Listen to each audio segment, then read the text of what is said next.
at the Center for Parliamentary Studies and Training, SPST.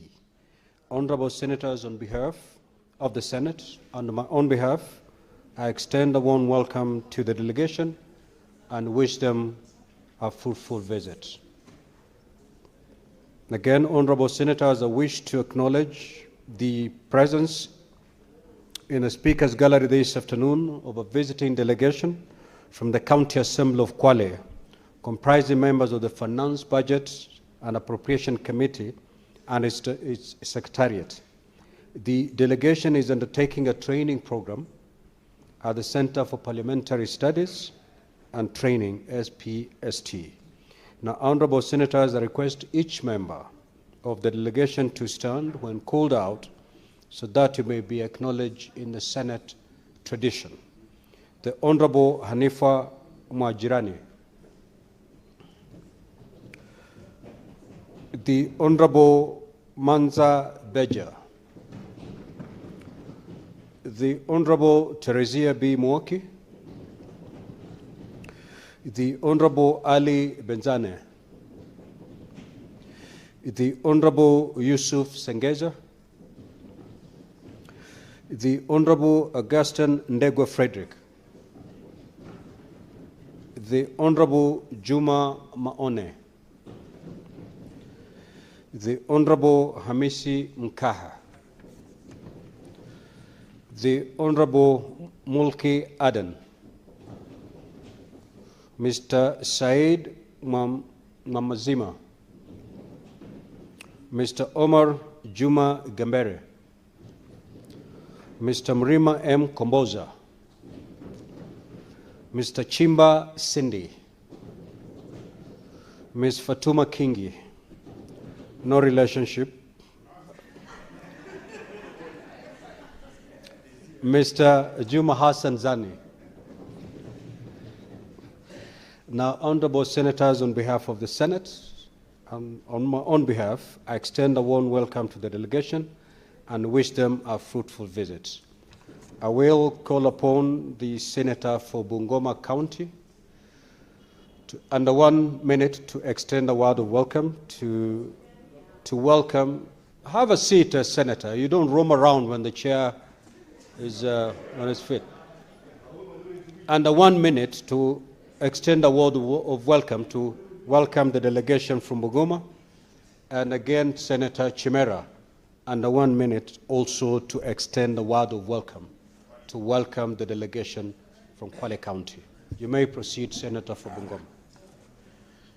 Asante sana Mheshimiwa Spika, naona wengi wanainda na wivu dhidi yangu na watu wangu wa Bungoma, lakini kwa yote nashukuru Maulana kwa sababu wamekuja kujionea, kujifunza na kuiga mienendo mizuri ya jumba la Senate na maseneta ambao wamekita mizizi katika sheria, kanuni na mustakabali wa mabunge ya Afrika Mashariki. Ningependa kuwakaribisha wote kutoka kaunti ya Bungoma na wengine ambao wako hapa, wajihisi nyumbani, wajihisi wako mikononi mwa watetezi wa ugatuzi, na kwamba tutaungana kwa pamoja kutunga sheria kuwatetea na kuwakilisha watu wetu ili nchi ya Kenya iweze kupiga hatua za kimaendeleo na kulinda ugatuzi. So kwa niaba ya watu wa Bungoma na maseneta wenzangu, na wakaribisha nyote kwa moyo mkunjufu ili tusonge kwa pamoja na tujenge nchi ya Kenya. Asante sana Mheshimiwa Spika. Senator Chimera.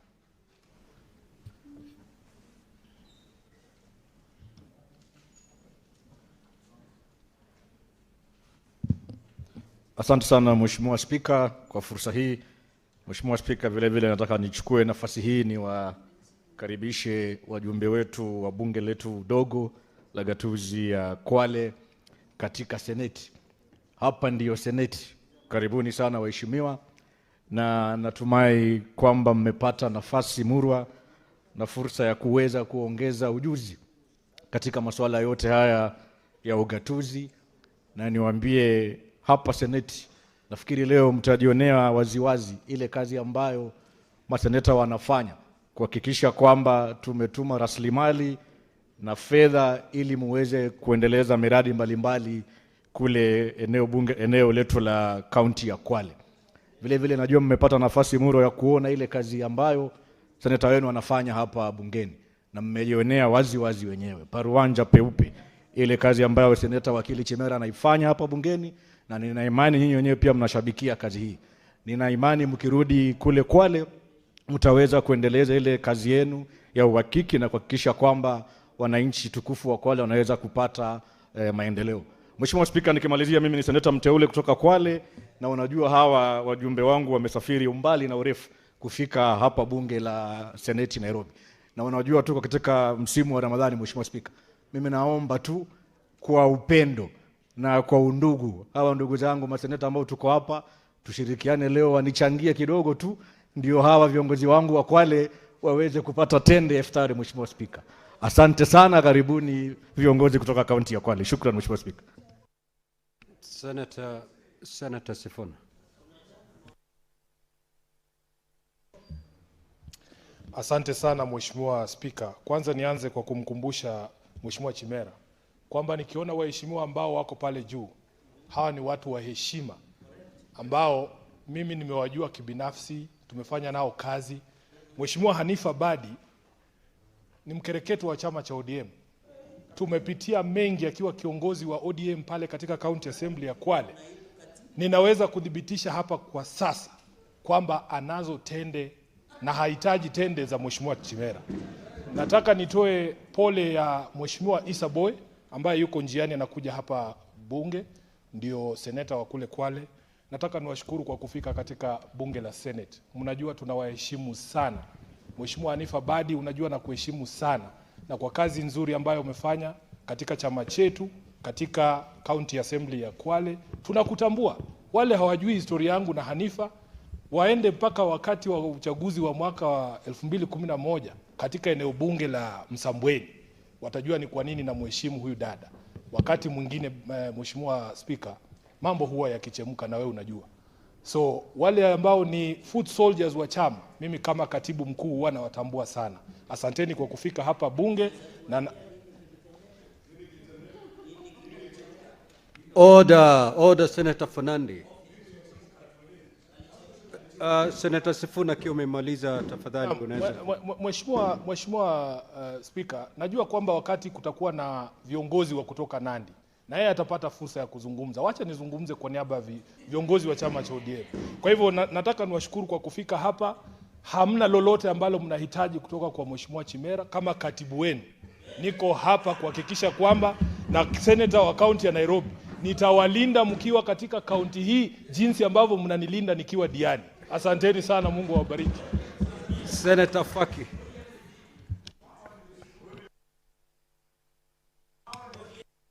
Order. Senator Fernandi. Asante Mheshimiwa Spika kwa kunipa fursa hii pia kukaribisha delegation ya kutoka Kwale.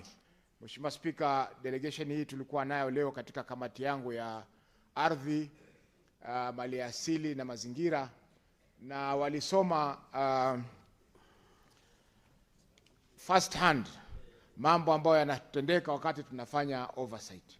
Mheshimiwa Spika, mambo ambayo tulikuwa tunazungumzia leo ilikuwa ni tulikuwa tumemkaribisha mgeni kutoka Nandi kuhusiana na fedha za floka, na waliona vile ambavyo maswali yanaulizwa kuhusiana na pesa za floka, na tukawasihi kwamba kule kwao pia nyumbani waweze kuuliza maswali yale kwa magavana ambao wanawasimamia. Kwa Mheshimiwa Spika, karibuni, na najiunga na wewe kuwakaribisha.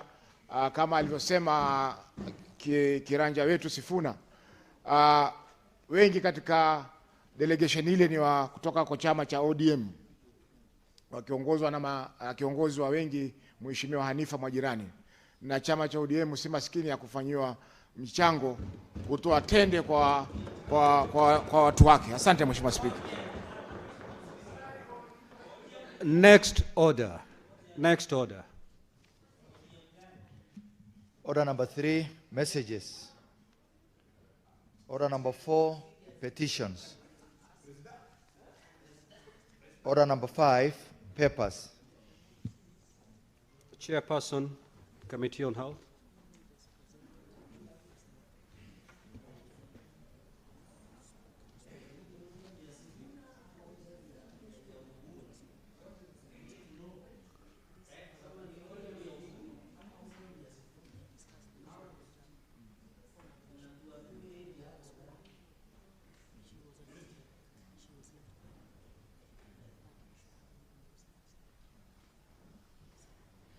Thank you, Mr. Speaker. I beg to lay the following paper on the table of the Senate today, 26 February 2026. A report of Standing Committee on Health on the County Oversight Network engagement in Kitui, Makwiny, and Machakos. Thank you. The Senate Majority Leader.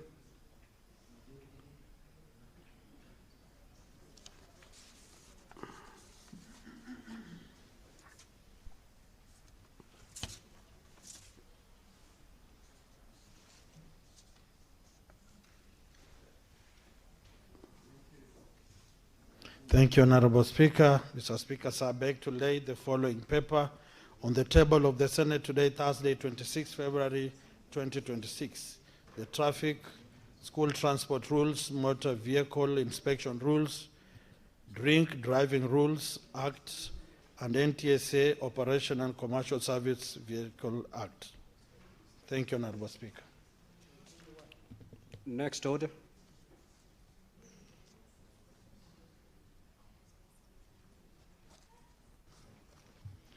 Order number 6, notice of motion.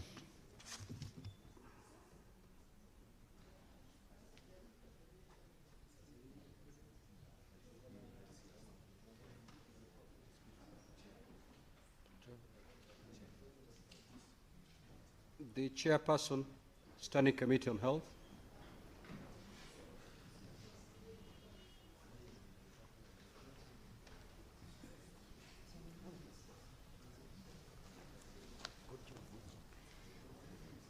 Thank you, Mr. Speaker. I beg to give notice of the following motion, that the Senate adopt the report of the Standing Committee on Health on the County Oversight Network engagements in Kitui, Makwiny, Machakos County, laid on the table of the Senate on Thursday, 26 October 2026. Next order.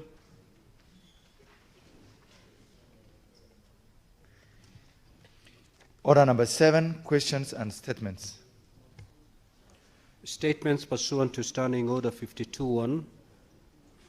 Honorable Senator Muma. Catherine.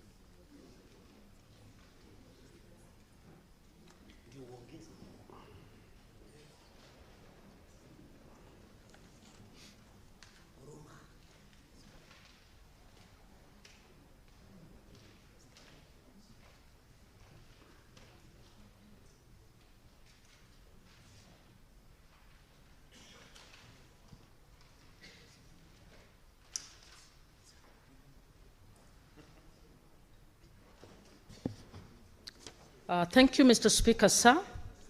Mr. Speaker, I rise pursuant to Standing Order 52-1 to make a statement on a matter of national importance, namely the secret recording and circulation of intimate encounters involving Kenyan women by a foreign national for online distribution and profit. Over the past few weeks, disturbing videos have circulated widely on social media platforms depicting Kenyan women being secretly recorded without their knowledge or consent. The content captured using concealed recording devices has been disseminated online for voyeuristic consumption, exposing the women involved to humiliation, stigma, reputational damage, and profound psychological harm. Mr. Speaker, this conduct is a gross affront to the values and protections enshrined in our Constitution. Article 8 guarantees every person the right to inherent dignity and to have that dignity respected and protected, while Article 31 guarantees the right to privacy, including the right not to have one's private affairs unnecessarily required or revealed. Secretly recording and distributing intimate encounters without consent is not merely immoral. It is an egregious violation of constitutional rights and may constitute offenses under the Data Protection Act Cap 411C and the Computer Misuse and Cybercrimes Act Cap 79C. Mr. Speaker, this incident underscores dangerous intersection between technology and gender-based exploitation. The misuse of digital tools to commodify women's bodies and private lives reflects a broader pattern of online gender-based violence that continues to threaten the safety, dignity, and equality of women and girls in our country.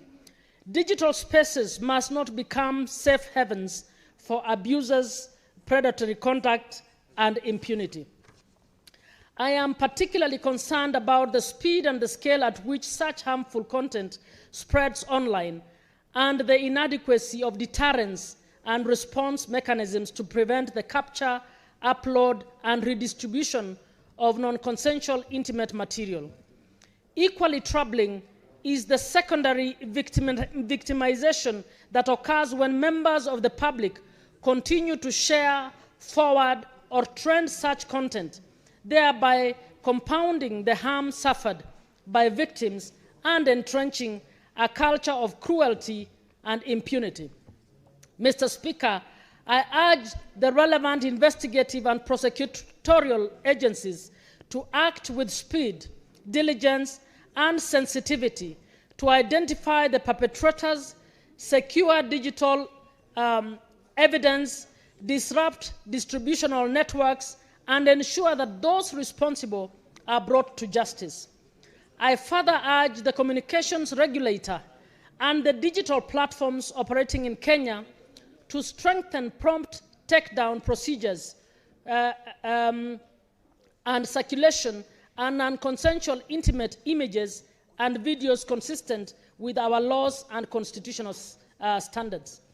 Mr. Speaker, sir, beyond enforcement, the victims require protection and support. This matter calls for strengthened survivor-centered responses, including confidential reporting channels, psychosocial support, legal aid, and public education on the criminality of recording, processing, sharing, or recirculating intimate content without consent. It also calls for renewed national commitment to combating technology-facilitated gender-based violence through prevention, accountability, and the promotion of responsible digital citizenship. Mr. Speaker, the dignity of Kenyan women is not negotiable. This House must send a clear message that exploitation, whether physical or digital, will not be tolerated, and that the rights of privacy and dignity guaranteed under our Constitution shall be protected without hesitation or exception. I thank you, Mr. Speaker.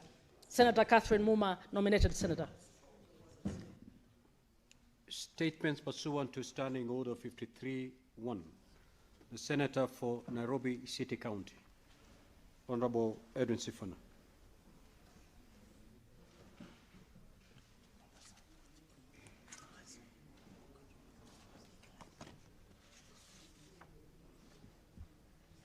Thank you, Honorable Speaker. Mr. Speaker, I rise pursuant to Standing Order 53-1 to seek a statement from the Standing Committee on National Security, Defense and Foreign Relations on a matter of national importance regarding the shooting of Mr. Vincent Ayomo and the conduct of the police officers during a public gathering held in Kitengela on Sunday, 15th February 2026. Mr. Speaker, police officers disrupted a peaceful assembly, resulting in the fatal shooting of Mr. Ayomo and injuries to other citizens. This incident has raised serious concerns regarding the protection of the constitutional right to peaceful assembly and the use of force by law enforcement officers. In the statement, the committee should address the following. Number one, the circumstances under which police officers were deployed to the rally in Kitengela, including the chain of command and the officers involved and their respective police stations.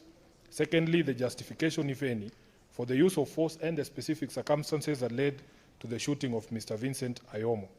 Thirdly, the action taken against the officers involved, including any investigations commenced and their current status. Number four, the number of persons injured, arrested, or otherwise affected, and an assessment of damage to property. And lastly, Honorable Speaker, the measures in place to compensate the family of Mr. Vincent Ayomo and other affected persons. Speaker, with your permission, I have a second statement. I could take that as well.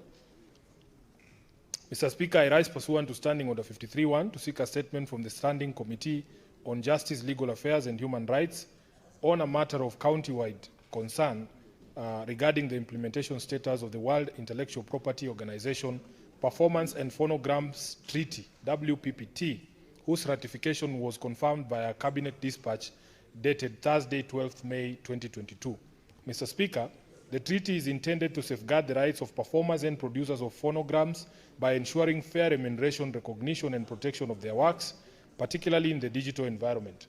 With the rapid growth of the creative economy and the increasing exploitation of digital platforms for the distribution of creative content, the effective domestication and enforcement of this treaty can no longer remain a peripheral issue in national discourse. There is an urgent need to clarify the extent to which Kenya has fulfilled its obligations under the treaty and the practical measures in place to secure the rights of creatives. In the statement, the committee should address the following. Number one, the current status of the WIPO Performances and Phonograms Treaty in terms of ratification, domestication into national law, and implementation, including any legislative or regulatory amendments undertaken. Number two, a detailed breakdown of the legal, administrative, and policy measures currently in place to prevent and address violations, including the circumvention of technological protection measures and the unauthorized use of protected works. And lastly, the existing local, legal, and institutional frameworks that complement the WIPO Performances and Phonograms Treaty in promoting, protecting, and mainstreaming the rights and economic interests of creatives in the country. I thank you, Honorable Speaker. Senator for Nandi County.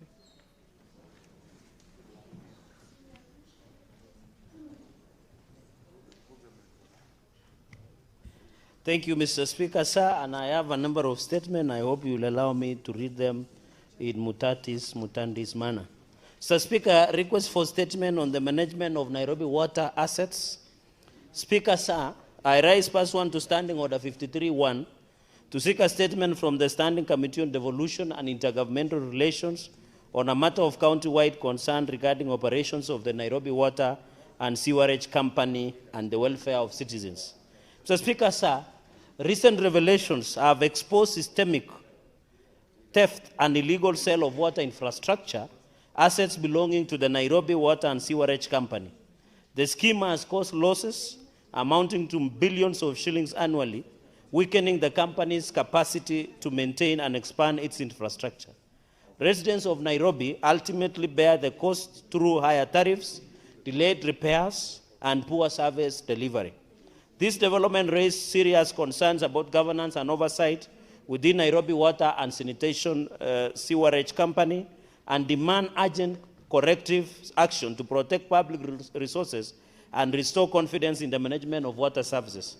In the statement, the committee should address the following, Mr. Speaker. Sir. One, the audit and inventory control mechanisms currently in place within the Nairobi Water and Sewerage Company to safeguard water infrastructure assets and clearly state the extent to which these mechanisms are effective in preventing loss, theft, or misappropriation. Number two, Mr. Speaker, an update and detailed inventory of all Nairobi Water and Sanitation Company assets and supplies specifying their quantities, location, and corresponding monetary value to establish the true status of the company's asset base.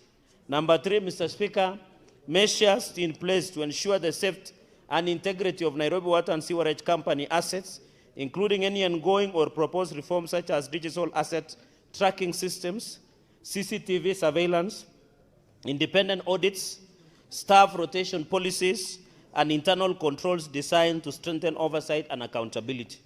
Number four, Mr. Speaker, whether there have been any recent cases of asset loss, theft, or misappropriation within Nairobi Water and Sanitation and Sewerage Company, and if so, detail the action taken to investigate such incidences, recover lost assets, hold responsible officers accountable, and prevent any recurrence. And finally, Mr. Speaker, on this statement, the accountability frameworks in place to guarantee transparency in Nairobi Water and Sewerage Company's procurement, staffing, and asset management practices, and specify the steps being taken to protect residents of Nairobi from the risk and dangers posed by the compromise or missing water infrastructure that will affect the issue of water provision. Mr. Speaker, with your indulgence, on to my second statement. request for a statement on the unrest and indefinite closure of Olesos National Polytechnic in Nandi County. Mr. Speaker, sir, I rise pursuant to Standing Order 53-1 to seek a statement from the Standing Committee on Education on a matter of national concern regarding the recent unrest at Olesos National Polytechnic in Nandi County and the subsequent indefinite closure of the institution following tensions arising from the vetting results of the Technical and Vocational Education and Training Personnel Association, TONOPTA, Council elections held on 11 February 2026. Mr. Speaker, sir, the vetting exercise, which disqualified several aspirants, triggered dissatisfaction among students and escalated into protests that disrupted learning and led to property damage. The administration responded by closing the Polytechnic indefinitely, leaving students stranded and raising concern about their academic progress and welfare and the general running of the Polytechnic. In the statement, Mr. Speaker, the committee should address the following. 1, the current status of inquiries into arrest the agencies leading investigations into the matter and the conduct of both students and administrators during the incident. Number 2, the immediate actions taken by the Ministry of Education and the Polytechnic's management to restore calm, safeguard students and staff safety, and manage communication during the crisis. Number 3, the reasons that informed the indefinite closure of the institution and the measures, timelines, and safeguards in place to reopen the institution and resume learning. Number 4, Mr. Speaker, the steps taken to address students' concern over TONOPTA Council election vetting process, measures to ensure transparency and fairness in future elections. Number 5, Mr. Speaker, which is important, the current financial status of Olesos National Polytechnic, including government capitation, internally generated funds, accountability for expenditures, the role of the principal in financial oversight, and findings of any recent audits, including the board.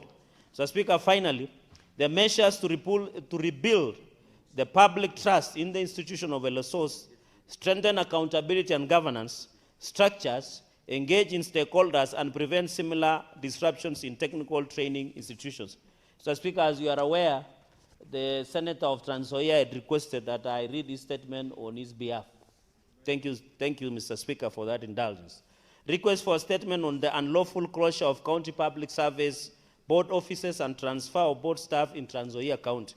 Mr. Speaker, sir, I rise pursuant to Standing Order 53-1 to seek a statement from the Standing Committee on Devolution and Intergovernmental Relations on a matter of county-wide concern regarding the unlawful closure of the County Public Service Board of Trans Nzoia County Government and the transfer of its staff. Mr. Speaker, sir, the County Secretary of Trans Nzoia County Government, acting on instructions of the Governor of Trans Nzoia County, issued a statement on 16 February 2026 directing the closure of the County Public Service Board offices and the transfer of its staff.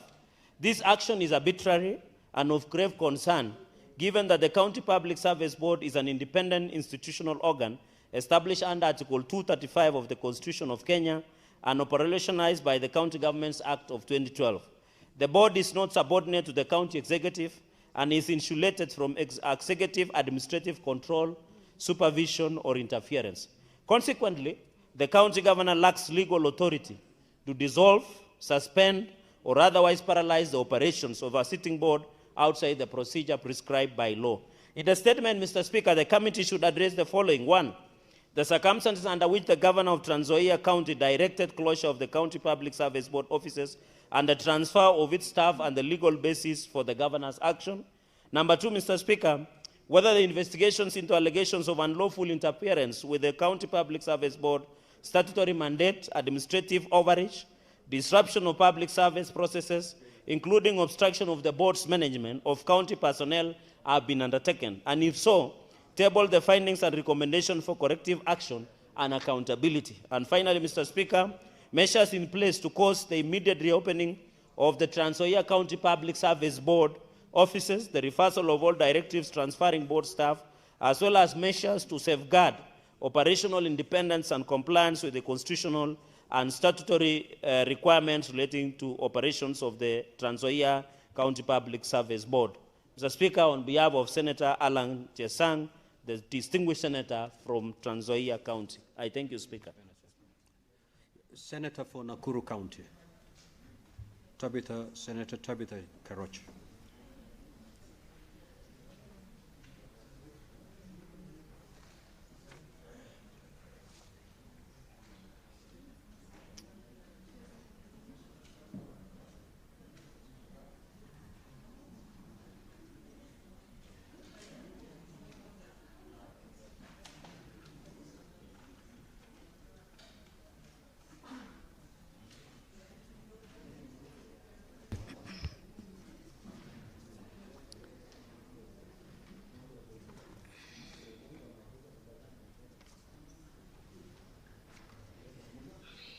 Mr. Speaker, sir, I raise pursuant to Standing Order 53.1 to seek a statement from the Study Committee on Land, Environment and Natural Resources on a matter of county-wide concern regarding the allocation of Kisima land in Njoro Sub-County, Nakuru County to civil servants.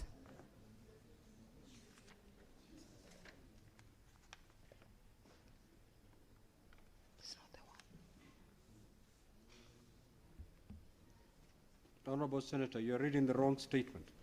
Oh, what's the problem?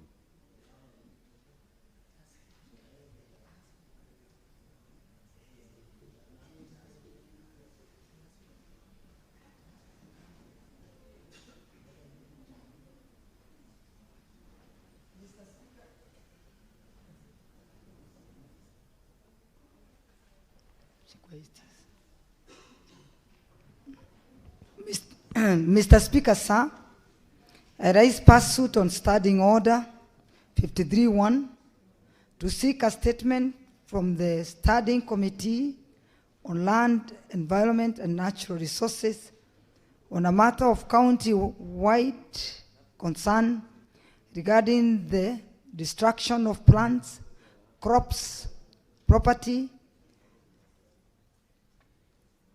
by dozens of herds of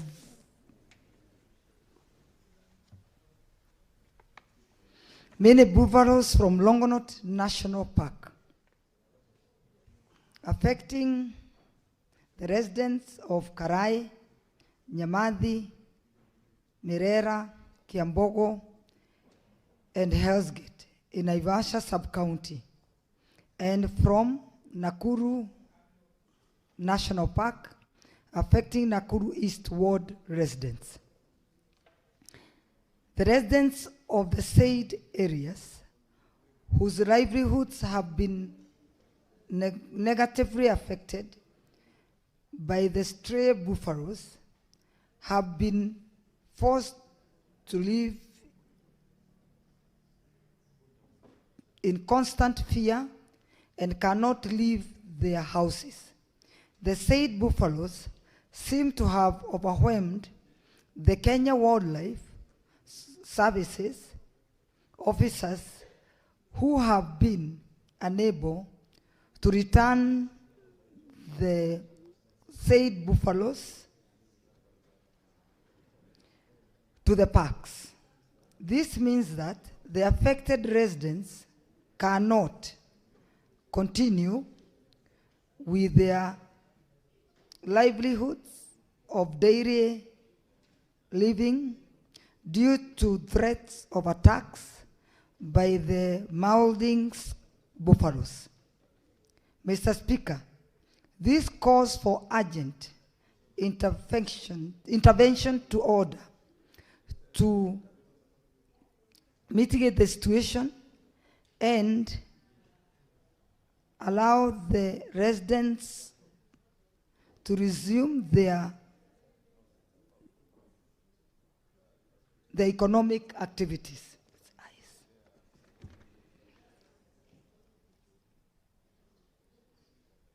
Mr. Speaker, sir, as I was coming to work this morning to the Senate, I live in Naivasha, and I found that the herds of the buffaloes, 18 of them, are just straying in the Karai area. In the statement, the committee should address the following. The immediate urgent strategies in place to control the stray buffaloes from further destruction of people's property. The compensation plan by the Ministry of Tourism and Wildlife Service for the affected families, as well as the timeliness for the identification and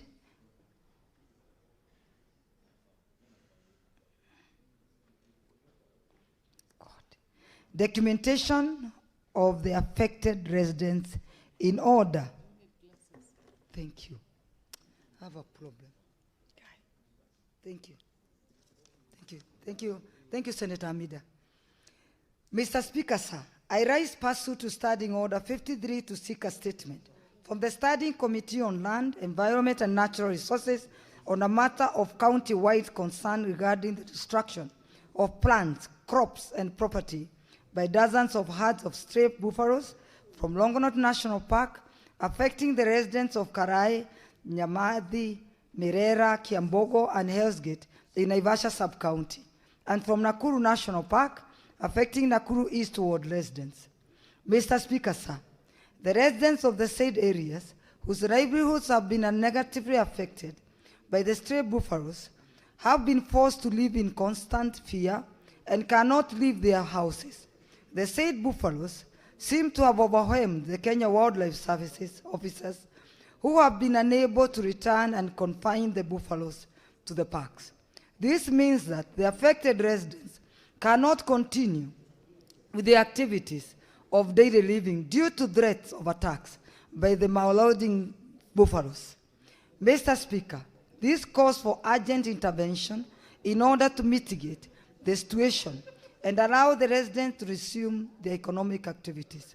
Mr. Speaker, sir, as the Senator of Nakuru County, I reside in Naivasha, and when I was coming here in the morning, I found an 18 buffaloes, herd of buffaloes, straying in the area of Karai.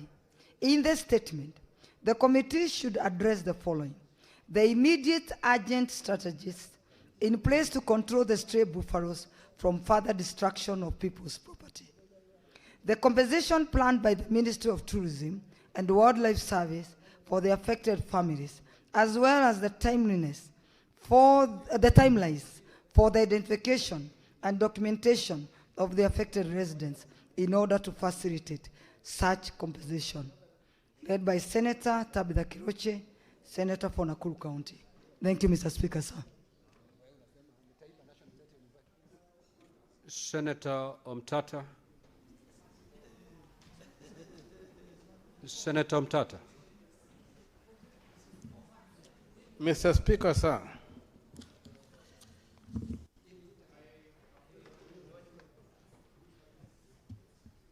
I have two statements, Mr. Speaker, sir, and I request to read them concurrently. My first statement is on governance, regulatory compliance, and accountability at the cooperative insurance company, that is CIC Group. Mr. Speaker, sir, I rise pursuant to Standing Order 53, Clause 1, to seek a statement from the Standing Committee on Trade, Industrialization, and Tourism on a matter of national concern regarding governance, regulatory compliance, and accountability at the cooperative insurance company, CIC Group.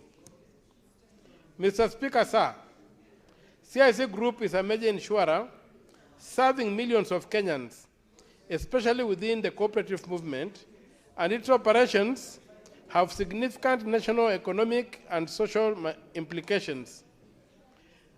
Reports in the public domain allege systemic irregularities, including excessive commission payments allegedly above insurance regulatory authority limits, conflicts of interest arrangements involving agencies, brokerages linked to senior leadership, weak internal controls, and questionable procurement, asset disposal, and related transactions. Further, concerns relate to reports of retaliation against staff who raise fraud or compliance issues, suppression of internal reports, and failure to honor lawful employment obligations and settlement agreements. In the statement, the committee should address the following: the extent of compliance with insurance regulatory authority prescribed commission rates across CIC Group, particularly in respect of SACCO-based and large scheme business portfolios.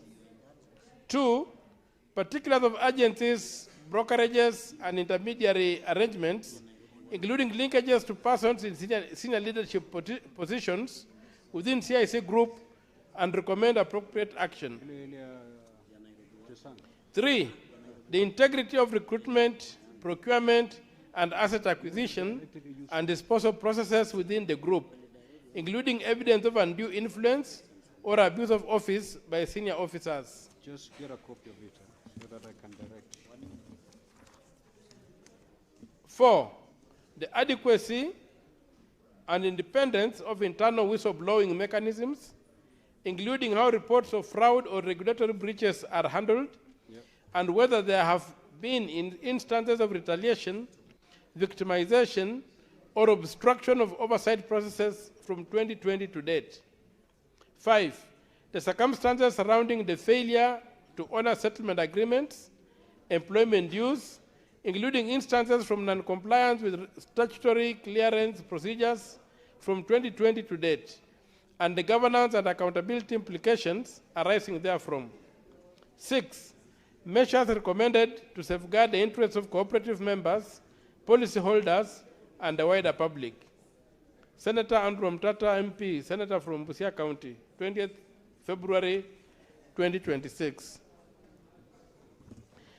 My second request for statement is on illegalities surrounding the procurement and restructuring of the Rironi-Nakuru Mau Summit Toll Road project.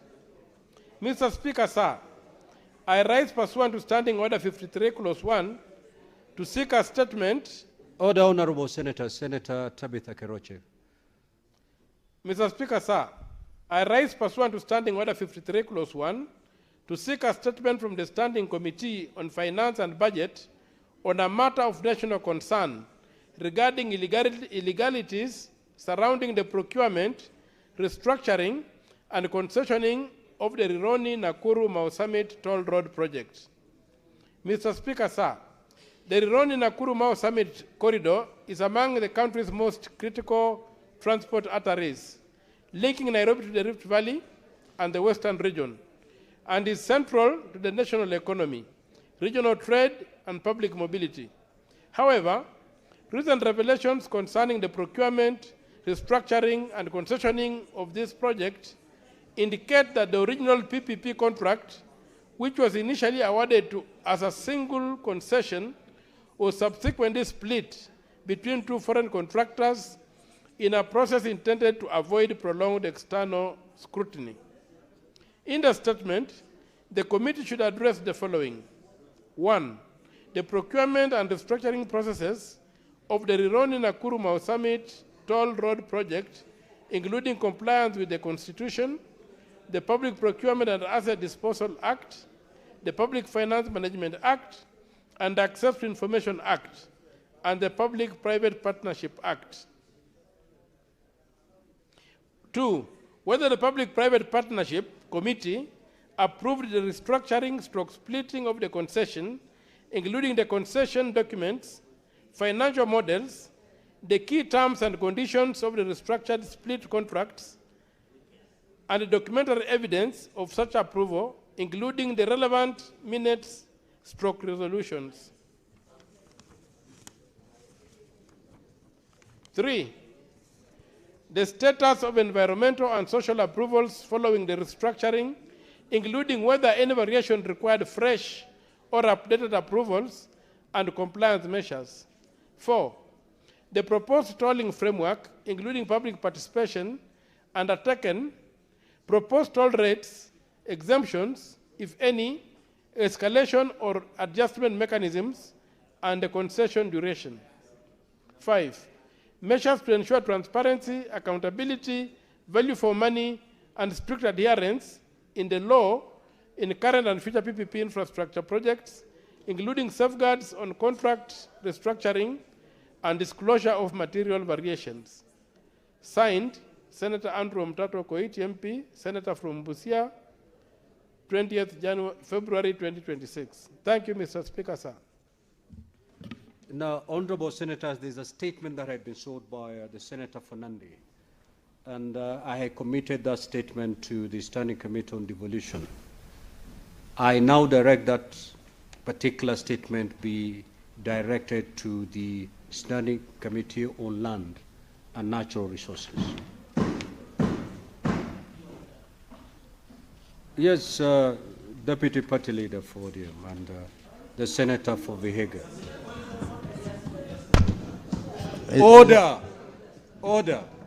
According to the papers that we have. Mr. Speaker, indeed I was planning to rise on a point of order over the content of that statement, because the issues raised in that statement are actively being handled by the Committee of CPIC, because they are audit related and financial. And the governor is expected to appear before us on the 2nd of March. So I wanted to raise that concern. Now, Honorable Senators, if you look at the contents of our standing orders on the contents of a statement, you cannot seek for a statement on a matter that is actively being pursued by another committee. In that case, I will stand down this statement until we receive the report from CPIC, because we will be investigating the same matters by 2 committees. So I will step it down to allow CPIC to conclude its investigations, and once we receive the report from CPIC, we will then get to know the fate of this particular request. Now, Honorable Senators, allow me, pursuant to Standing Order 45-2, to rearrange today's order paper. That the statement, immediately the Majority Leader has concluded his statement, I will rearrange today's order paper and move to order number 8, 9, and 10,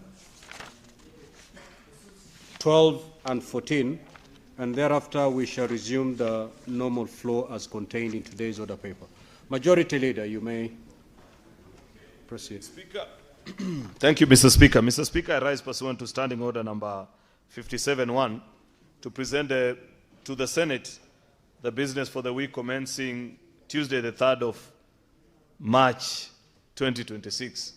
Mr. Speaker, during yesterday's afternoon sitting, and I really want to pass my sincere most appreciation to the members of this House who toiled yesterday long and hard to ensure that we transacted very long business. We concluded on about 4 bills and concluded on 2 important statutory instruments. That is the debt medium-term management strategy and the budget policy statement, Mr. Speaker. Thank you, dear colleagues, for your industry. And those reports, Mr. Speaker, I believe are now on their way to the executive for conclusion on those. We were able as well to conclude on a few reports on oversight visits by our various standing committees, like the Committee on Health, which had a report on a visit to, to Wajir County, and the report also of the Energy Committee on sudden business, Mr. Speaker. So I pass my sincere most. If we work like that, colleagues, we shall make this session quite meaningful. Order, Honorable Senators. May the Majority Leader be heard in silence.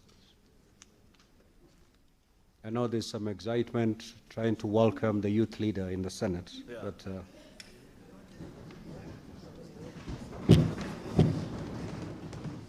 Mr. Speaker, they should just wake up Mawe and relax. That is enough. Mr. Speaker, we have the following legislative business that is before us. 63 bills that are still pending conclusion, of which 44 are at the 2nd reading stage. 17 are the Committee of the Whole, and 2 are awaiting 1st reading. We have 3 motions that are pending conclusion, 18 petitions that are being concluded by the various respective standing committees. We have 445 statements pursuant to Standing Order number 53-1 that are under consideration by the respective standing committees. With respect to petitions, out of 18 pending conclusion by the respective standing committees, 17 are due for reporting. The timeline stipulated in Order 238-2 has been exhausted. The breakdown of the committees with petitions that are already due for reporting are the following. The Committee for Health has one petition. I can't see Senator Mandago, but I'm sure I've seen the Vice Chair, Senator Mariam Sheikh, who's here. The Standing Committee on Justice and Legal Affairs, they have one petition. Senator Sige was earlier in the House. The Standing Committee on Labor and Social Welfare, I don't see Senator Murgor, and I'm not very sure who the Vice Chair is. It's Crystal Asige. You guys have 3 petitions that are due for reporting. You need to conclude because citizens are waiting to know what exactly is the finding of Senate with regards to that particular matter. The king of all delays happens to be in the committee chaired by Senator Mohamed Faki, who I don't see in the House. He was here a few minutes ago. Maybe he has just stepped out to pick a call or something. They have 7 petitions, Mr. Speaker. This committee on land, environment, and natural resources. I believe they need to do better than what they are doing. And there are various members of that committee who are in the House, including the Vice Chair and the rest. Madam Speaker, it is not right to have 7 petitions due for reporting. Majority Leader, did you just refer the chair as Madam Speaker? Did I say that? My apologies. My apologies. I think because there was a madam passing there, Madam Hezena. So forgive me, Mr. Speaker. Standing Committee on National Security, Defense and Foreign Relations. I don't see Senator Fatuma Dulo in the House. They have 2 petitions. Senator Eddy is busy, not listening to what I'm saying, while his committee, Mr. Speaker, has 2 petitions. Senator Eddy Okech, you have 3 petitions that are due for reporting. You have delayed in your committee on roads, transportation, and housing. Please expedite, because that's business. You cannot just be dealing with those matters alone. You have other business. I implore upon the stated standing committees to expedite consideration of these petitions and table reports therein. On Tuesday, the 3rd of March 2026, the SBC will meet to consider the business for the week. The tentative business for that week, for that day, will include business that will not have been concluded in today's order paper, as well as business indicated in the notice paper. On the tentative business for morning sitting on Wednesday, the 4th of March, will include questions to the CSs as approved by the SBC, as well as motions and questions. The schedule of questions is to the Agriculture Ministry by Professor Tom Ojienda, Senator for Kisumu, and to the CS for Youth Affairs and the Creative Economy and Sports by Professor Ojienda as well. So those 2 ministers are due to report to the House on their findings on those 2 statements sought by Senator Ojienda. The business for that afternoon will be any business that will not have concluded on Tuesday, Mr. Speaker, as well. These are the bills that are the second reading stage. The County Government State Officers Removal from Office Procedure Bill. There's a County Government Amendment Bill, Street Naming and Property Addressing System Bill, County Government Laws Bill, the Energy Amendment Bill,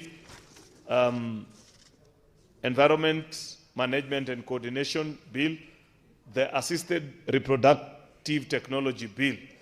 The bills that are the Committee of the Whole, Mr. Speaker, which include some that are in the order paper today, are the Sports Amendment Bill, Senate Bill number 33 of 2024, the Office of the County Attorney Amendment Bill, the Public Fundraisings Appeal Bill, Senate Bill number 36 of 2024, the Heritage and Museums Bill, Senate Bill number 8 of 2023, the Environment Laws Amendment Bill 2024, the Statutory Instrument Bill, the Sports Amendment Bill, Senate Bill number 45, the County Civic Education Bill, the County Hall of Fame Bill. The projected business for Thursday, 5th of March 2026 will include business not concluded in the order paper for Wednesday, 4th of March 2026, and any other business scheduled by the Senate Business Committee. I thank you, Mr. Speaker, and do hereby lay the statement on the table of the Senate. Thank you, Majority Leader.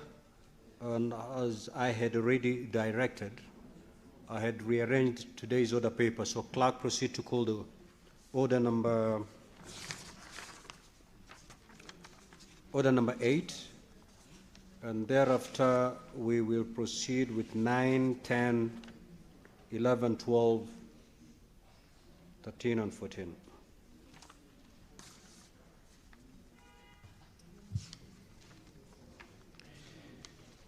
Order number 8, the Mining Amendment Bill, Senate Bills number 22 of 2025, first reading. A bill for an act of parliament to amend the Mining Act to provide a framework for the utilization of mineral royalties for the benefit of communities where the exploitation of mineral resources occur and for connected purposes. Order number 9, Committee of the Whole, the Cancer Prevention and Control Amendment Bill, National Assembly Bills number 45 of 2022. Order number 10, Committee of the Whole, the Metrology Bill, Senate Bills number 45 of 2023.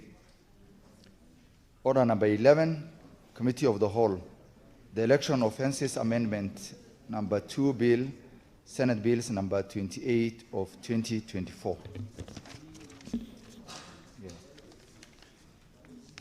Order number 12, Committee of the Whole, the Public Finance Management Amendment number 4 Bill, National Assembly Bills number 45 of 2024.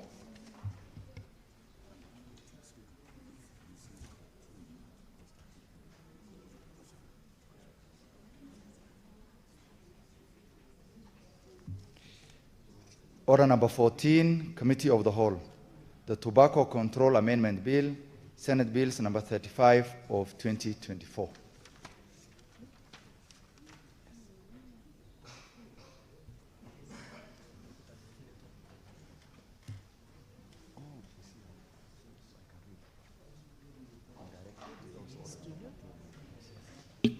Just read order number 13. Senator Tabitha, I believe we are ready to prosecute order number 13.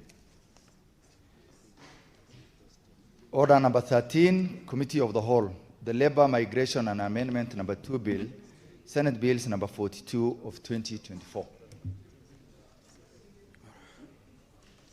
Rise, honorable senators. As we prepare to go to the Committee of the Whole, I just want to remind you that I expect to see all of you tonight in Naivasha, because the program starts very early tomorrow. By 8:30, we ought to have assembled in the conference room, and we're expecting CS Duale at 10 a.m. So please purpose to spend the night in Naivasha so that we start tomorrow in good time. Thank you. But this one is also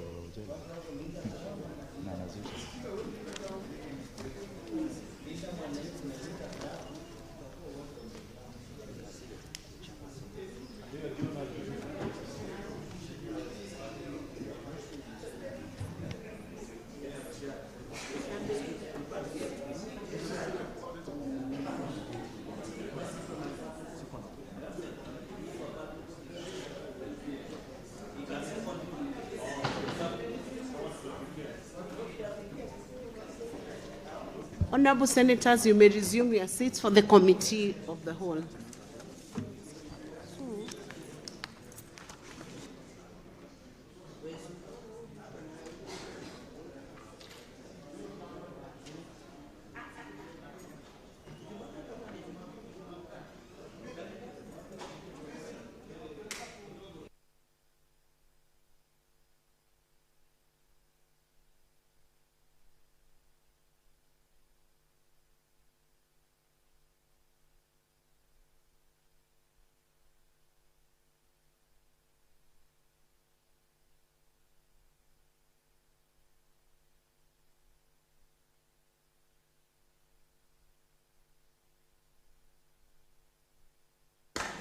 Honorable Senators, we are proceeding on with the Committee of the Whole to consider order. Senators, can you take your seats? Senator Seki, Senator Abdul, Senator Shakila, please resume your seats, and minority leader. Please resume your seat. We are starting with consideration of the President's Memorandum on the Cancer Prevention and Control Amendment Bill, National Assembly Bills number 45 of 2022. Next.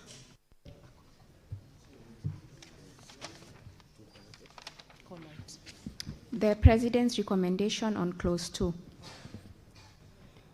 I propose the question that the President's recommendation to delete Clause 2 be approved, and I invite the Chairperson, Standing Committee on Health, to explain the meaning, purpose, and effects of the committee's recommendation.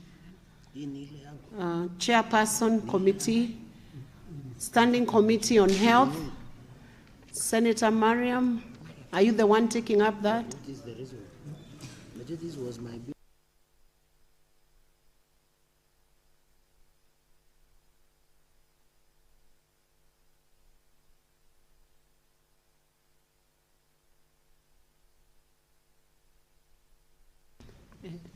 Senator Mariam, can you proceed to prosecute these clauses and explain the meaning and purpose and the effect on the recommendation sent to the committee?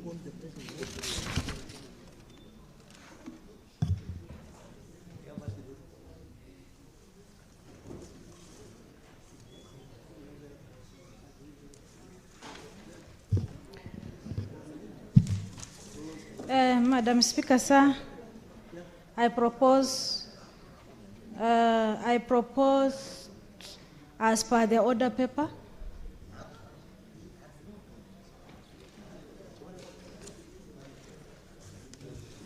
I put the question that the President's recommendation to delete Clause 2 be approved.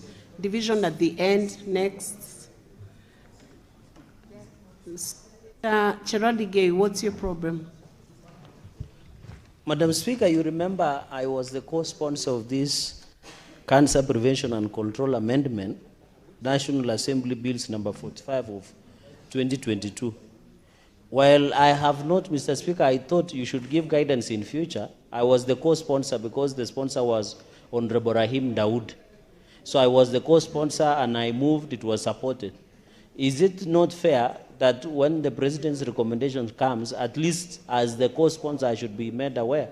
Because the Health Committee did not even invite me when they were considering the presidential recommendations. Maybe you can guide. Thank you.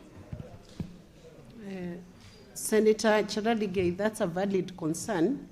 I believe the chair of a Standing Committee on Health should have invited you to get the feedback that was received from the President.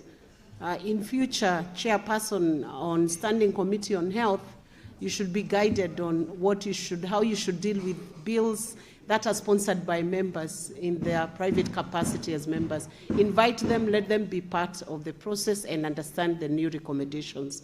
So let's proceed. The President's recommendations on Clause 3.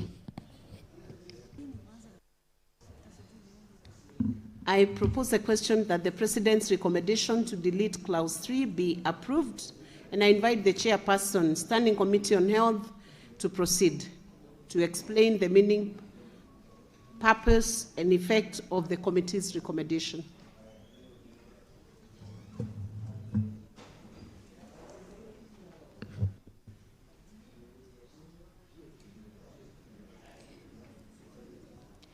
Madam Speaker, I accept as per the order paper.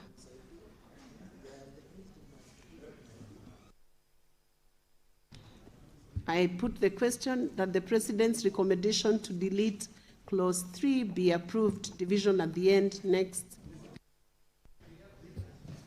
The President's recommendation on Clause 4.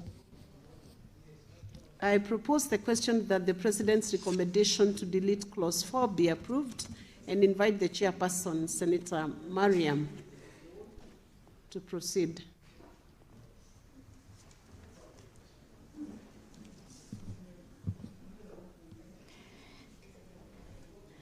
Madam Speaker, sir, Madam Speaker, I put a question as recommended to, as per the order paper.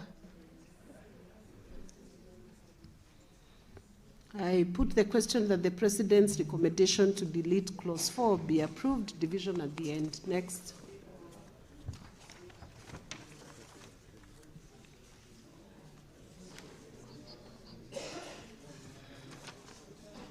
I now invite the mover to move.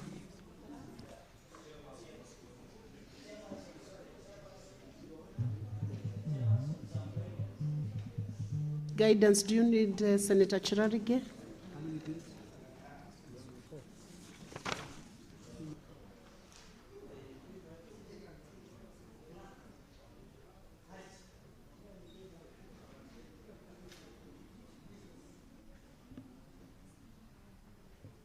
Madam Speaker, you know, the reason I'm feeling a lot of pain is like a stillborn baby for my bill, the Cancer Prevention Amendment.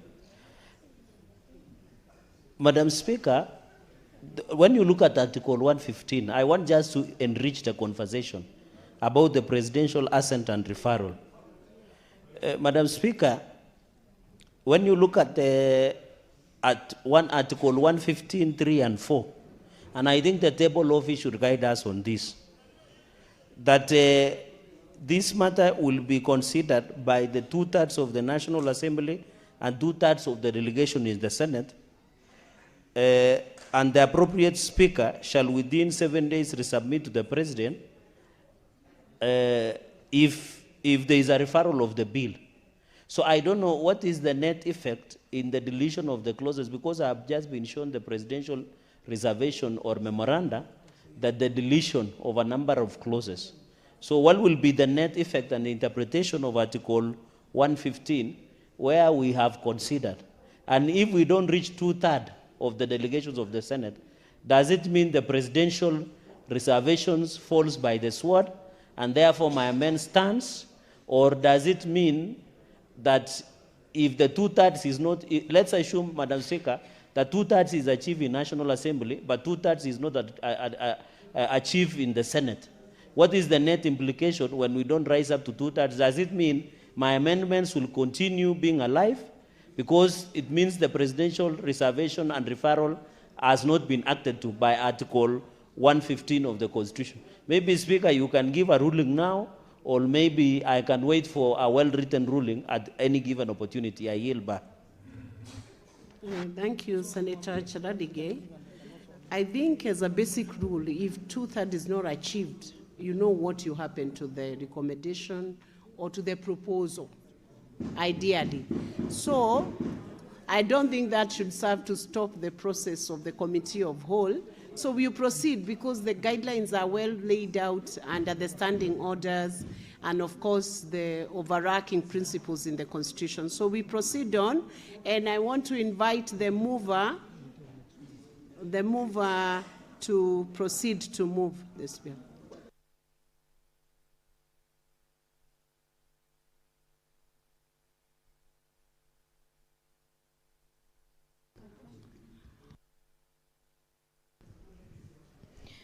Madam Chair, pursuant to Standing Order 153, I beg to move that the Committee of Whole do report to the Senate consideration of the President's Memorandum on the Cancer Prevention and the Control Bill, Senate Control Bill, National Assembly, number 445 of 2022.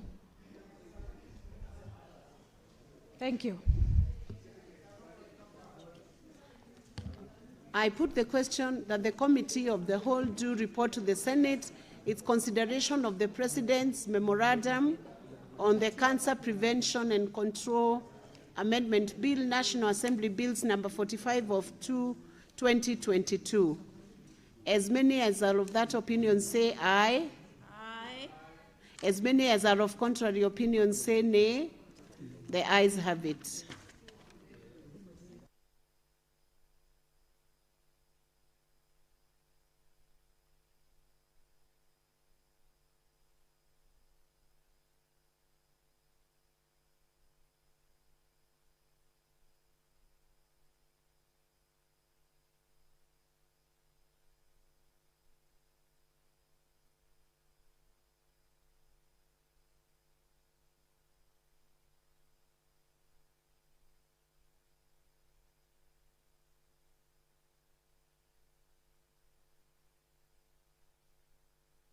Let's proceed on with the labor migration and management number 2 bill, Senate bills number 42 of 2024.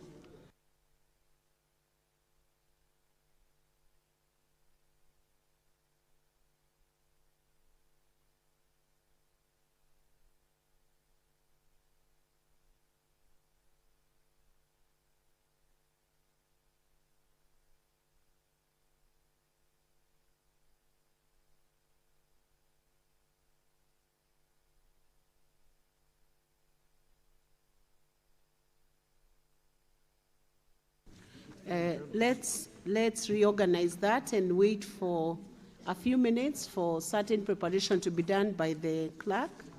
Let's proceed to the meteorology bill, Senate bills number 45 of 2023. Thank you.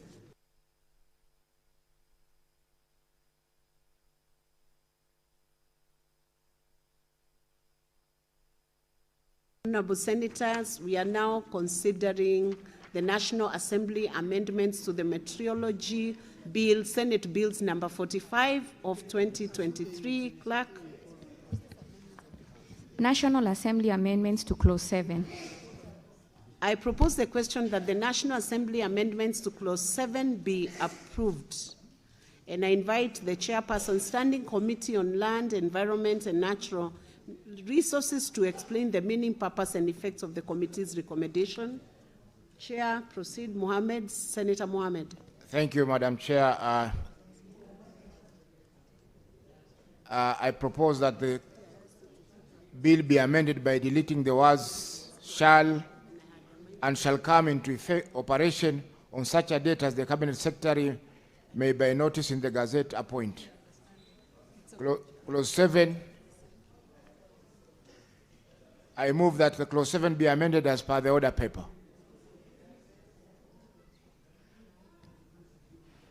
I put the question that the National Assembly amendments to Clause 7 be approved. Division at the end. Next. National Assembly amendments to Clause 12. Madam Chair, I move that... I propose the question. Just hold on, thank Chair. you. Resume your seat. We'll call you. I propose the question that the National Assembly amendments to Clause 12 be approved and invite the Chairperson to move. Madam Chair, I move that Clause 7 be amended as provided for in the order paper. It is not Clause 7, it Clause is 12. Clause 12. Can you repeat? Can you move it again? Madam Chair, I propose that Clause 12 be amended as per the order paper. I put the question that the National Assembly amendments to Clause 12 be approved. Division at the end. Next. National Assembly amendments to Clause 19. I propose the question that the National Assembly amendments to Clause 19 be approved. Chairperson, Standing Committee on Land, Environment and Natural Resources, Senator Madam Chair, I move that Clause 19 be amended as provided for in the order paper. I put the question that the National Assembly amendment to Clause 19 be approved. Division at the end. Next. National Assembly amendments to Clause 38. I propose the question that the National Assembly amendments to Clause 38 be approved and invite the Chairperson, Standing Committee on Land, Environment and Natural Resources, Senator Mohammed. Madam Chair, I move that Clause 38 be amended as provided for in the order paper. I put the question that the National Assembly amendment to Clause 38 be approved. Division at the end. Next. National Assembly amendments to Clause 53. I propose the question that the National Assembly amendments to Clause 53 be approved. Invite the Chairperson, Standing Committee on Land, Environment and Natural Resources to move this motion. Madam Chair, I move that Clause 53 be amended as provided for in the order paper. I put the question that the National Assembly amendments to Clause 53 be approved. Division at the end. Next. National Assembly amendments to introduce a new Clause 43A. I propose the question that the National Assembly amendments to introduce a new Clause 43A be amended and invite Senator be approved and invite Senator Mohammed to proceed and move. Madam Chair, I move that new Clause 43 be amended as provided for, 43A be amended as provided for in the order paper. Thank you. I put the question that the National Assembly amendments to introduce a new clause 43A be approved. Division at the end. Next. National Assembly amendments to clause 1. I propose the question that the National Assembly amendments to clause 1 be approved and invite the chairperson, Senator Mohammed, to move. Madam Chair, I propose that clause 1 be amended as provided for in the order paper. I put the question that the National Assembly amendments to clause 1 be approved. Division at the end. Next. We are done with canvassing the clauses in that bill, and division is at the end.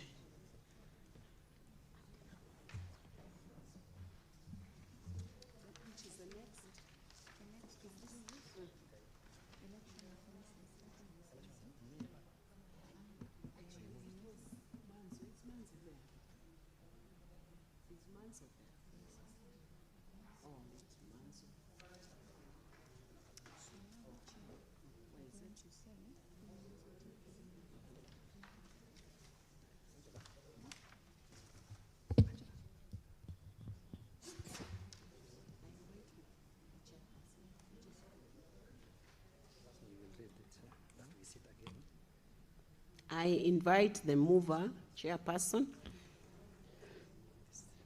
to move this bill. Madam Chairperson, I move that, I beg to move that the committee do report to the Senate its consideration of the National Assembly amendments to the Meteorology Bill, Senate Bills number 45 of 2023, and its approval thereof with the amendments. Can you move it in the right way, seeking leave to sit again tomorrow? Okay. Madam Chairperson, I beg to move that the committee do report to the Senate its consideration of the National Assembly amendments to the Meteorology Bill, Senate Bills number 45 of 2023, and seek leave to sit again tomorrow. I put the question that the Committee of the Whole do report on its consideration of the National Assembly amendments to the Meteorology Bill, Senate Bills number 45 of 2023, and seek leave to sit again tomorrow. As many as are of that opinion say aye. Aye. As many as are of contrary opinion say nay. The ayes have it.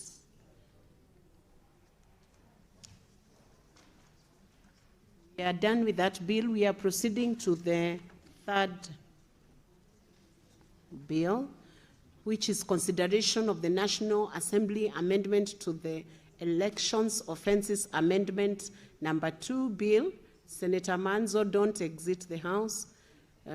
We are considering the National Assembly amendments to the Election Offences Amendment number 2 bill, Senate Bills number 28 of 2024. And I'm inviting the clerk to call out the clauses. National Assembly amendments to clause 2.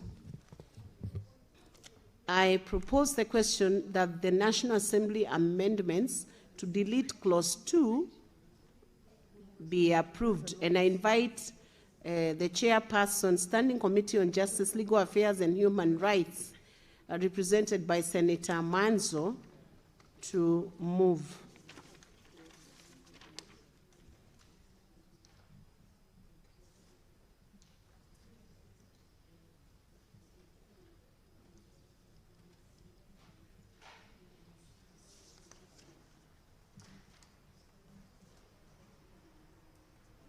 Can I have the dispatch? Thank you. National Assembly amendments to clause 2. I propose the question that the National Assembly amendment to delete clause 2 be approved. The chairperson, Standing Committee on Justice, Legal Affairs and Human Rights, to explain the meaning, purpose, and effect of the committee's recommendation.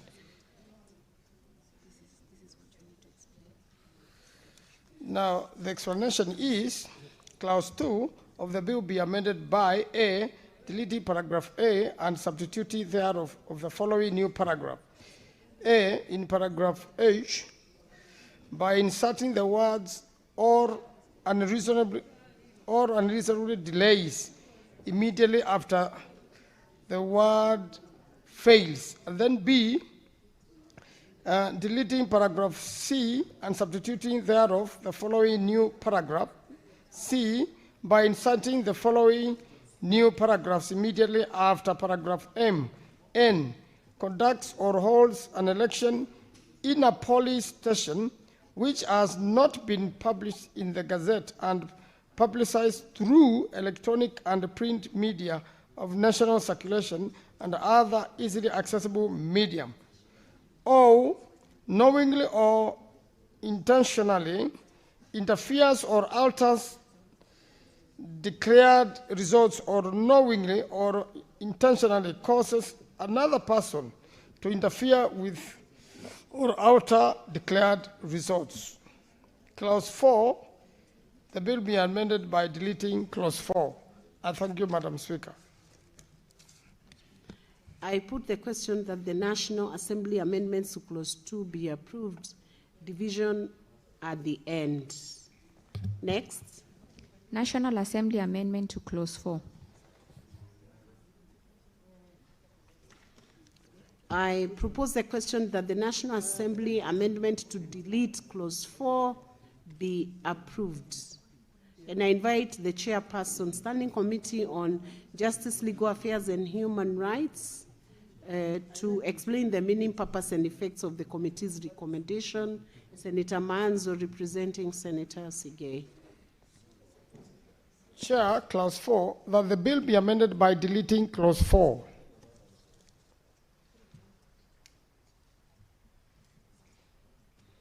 I put the question that the National Assembly amendment to delete clause 4 be approved, division at the end.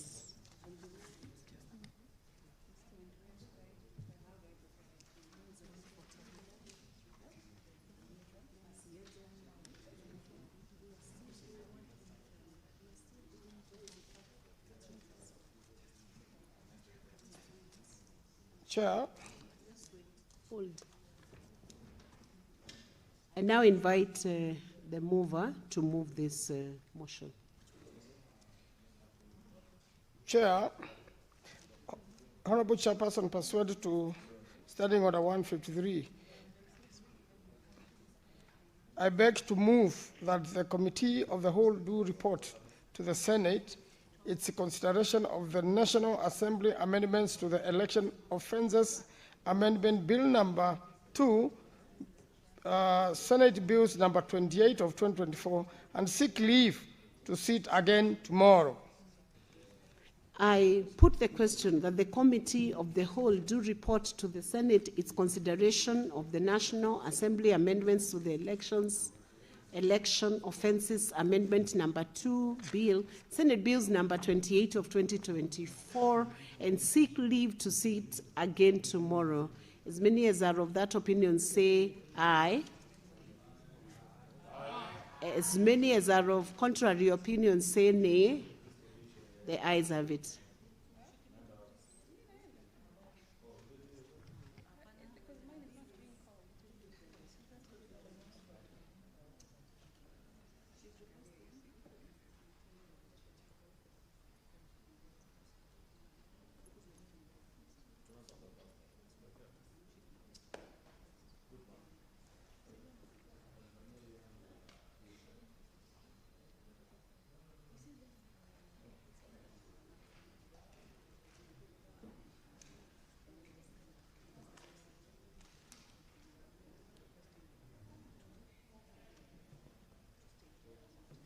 We are moving to the next bill in a few minutes.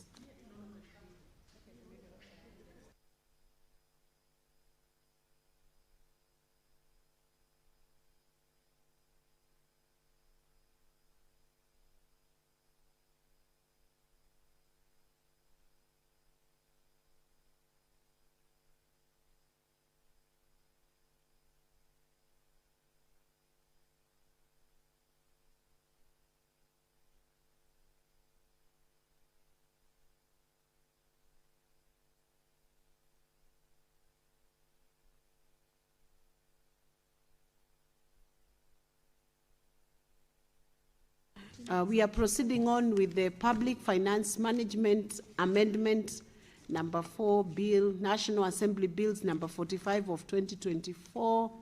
I want to invite the clerk to call out the clauses. Clause 2.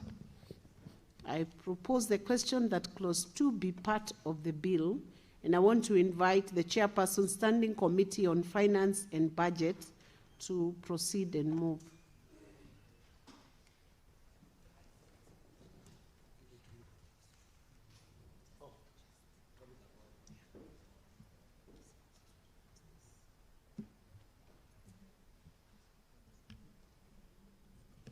Madam Speaker, I propose that clause 2 of the bill be amended by inserting the following new paragraph.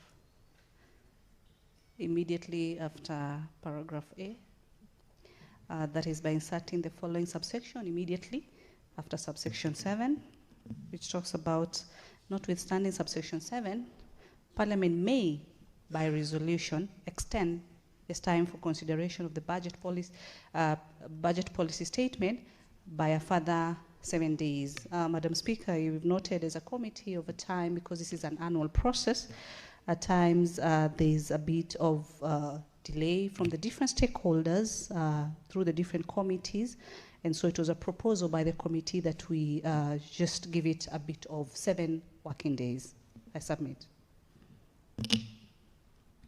I propose the question that clause 2 be amended as proposed. I put the question that clause 2 be amended as proposed. Division at the end, next. Clause 3. I propose the question that clause 3 be part of the bill. I put the question that clause 3 be part of the bill. Division at the end, next. Clause 4. I propose the question that clause 4 be part of the bill. And I invite the chairperson, Standing Committee on Finance and Budget, Senator Tabitha, proceed. Once again, thank you, Madam Chair.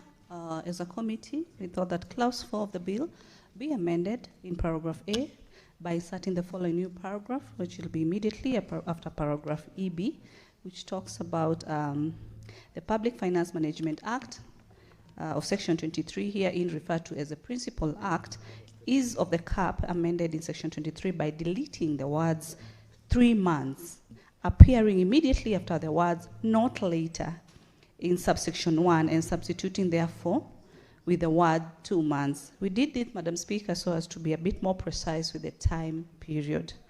1B, Madam Speaker, still in clause 4, the Principal Act is amended in section 24, in section 24:10 by deleting the words 3 months, appearing immediately after the cap, and then starting not later, and ensuring that it's substituted by 2 months. Madam Speaker, I submit. I propose the question that clause 4 be amended as proposed.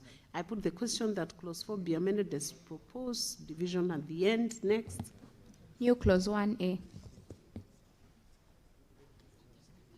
I invite the mover to move the new clause 1A. I propose that the new clause 1A be read a second time. I propose the question that the new clause 1A be now read a second time. I put the question that new clause 1A be now read a second time. Division at the end, next. New clause 1B. Mover, please take it up. Senator Tabitha. Madam Speaker, I propose that the question new clause 1B be now also be read a second time. I propose the question that new clause 1B be now read a second time. I put the question that new clause 1B be now read a second time. Division at the end, next. New clause 3A. Mover, Senator Tabitha, please move this clause. Thank you, Madam Speaker.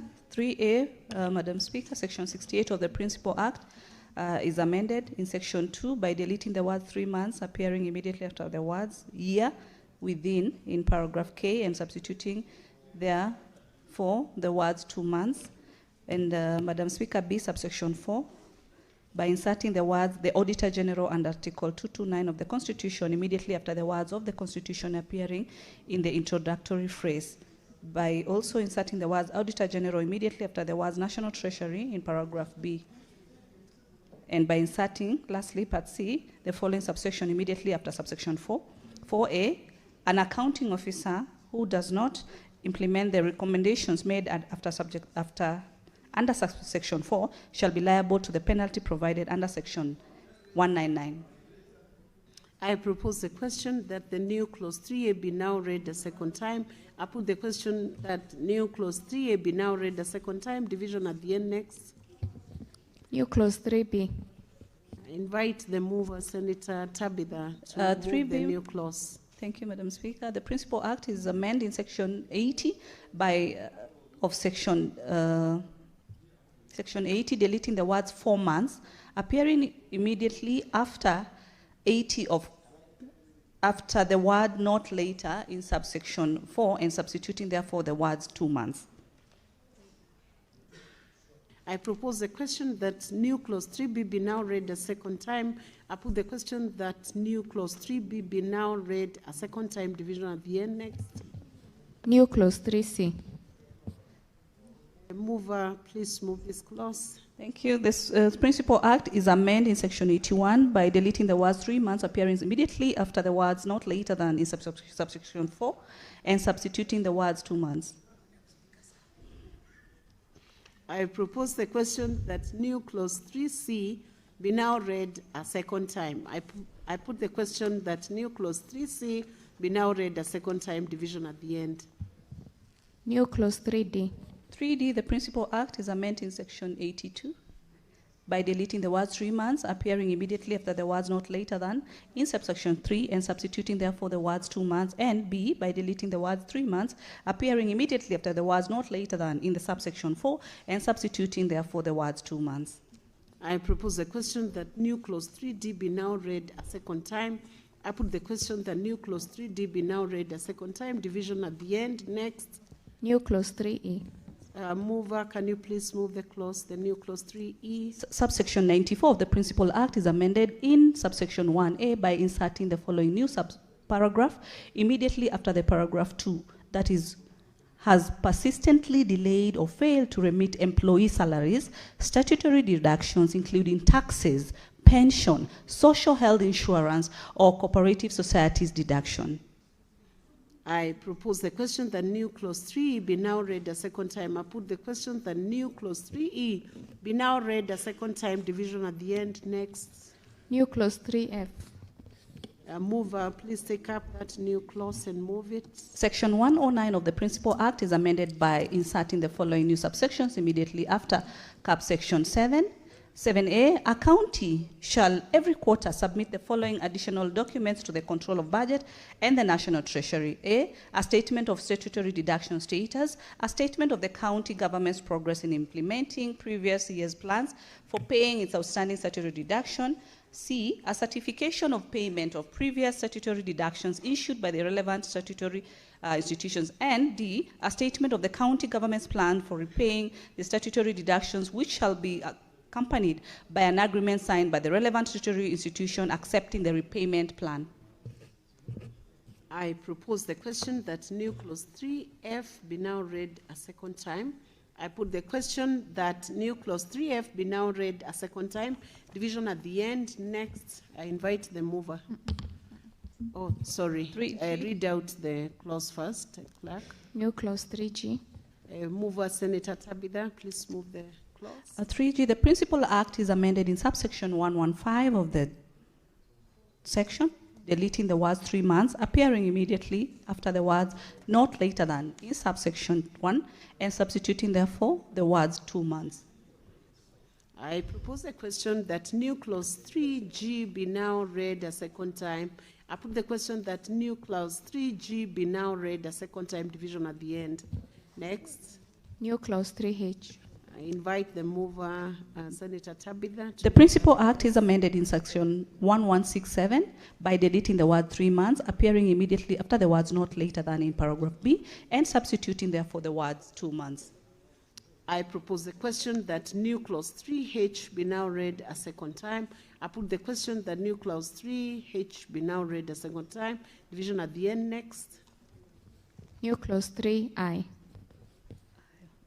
Senator Tabitha. Subsection 117 of the Principal Act is amended in subsection 1 by deleting the expression by the 28th February, appearing immediately after the words county assembly, and substituting therefore the expression by the 7th of March. B, in subsection 6 by deleting the words 14, appearing immediately after the words not later than, and substituting therefore the words 21.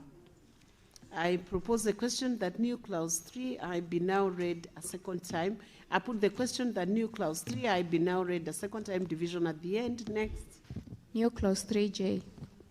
Senator Tabitha, please move that clause. Subsection 129 of the Principal Act is amended in subsection 2A by deleting the words except the finance bill, appearing immediately after the words implement the budget.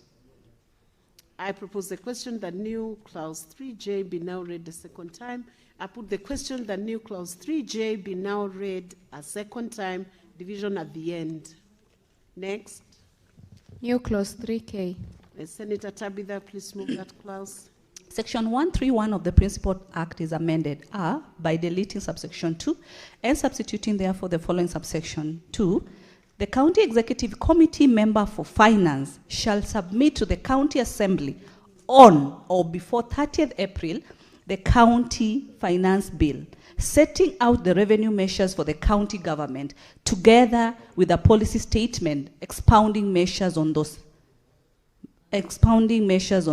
measures. B, by inserting the following new subsections immediately after subsection 2. 2A, upon submission of the County Finance Bill, under subsection 1, the relevant committee of the County Assembly shall introduce the bill in the County Assembly. 2B, the recommendation of the County Executive Committee, member of the Finance, shall be included in a report of the committee and tabled in the County Assembly. And 2C, the County Assembly shall consider and pass the County Finance Bill in time for it to be presented for assent by 30th June each year.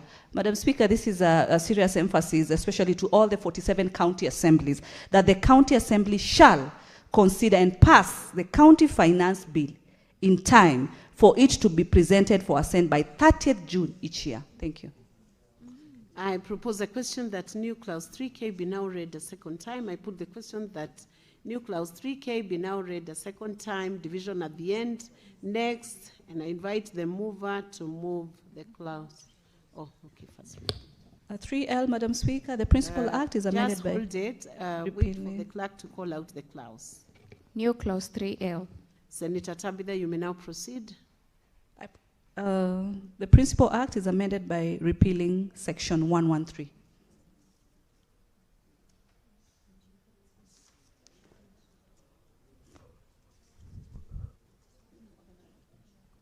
Yeah, have you finished? Yes, I have, Madam Speaker.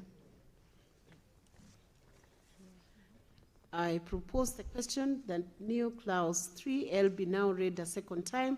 I put the question that new clause 3L be now read a second time, division at the end. And Senator Tabitha, can you approach the chair for a minute before we proceed on?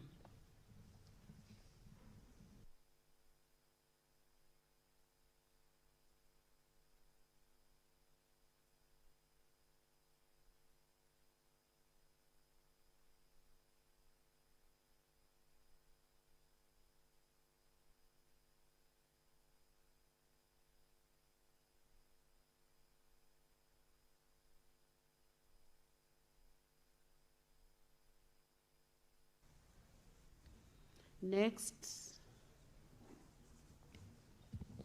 New clause 3M.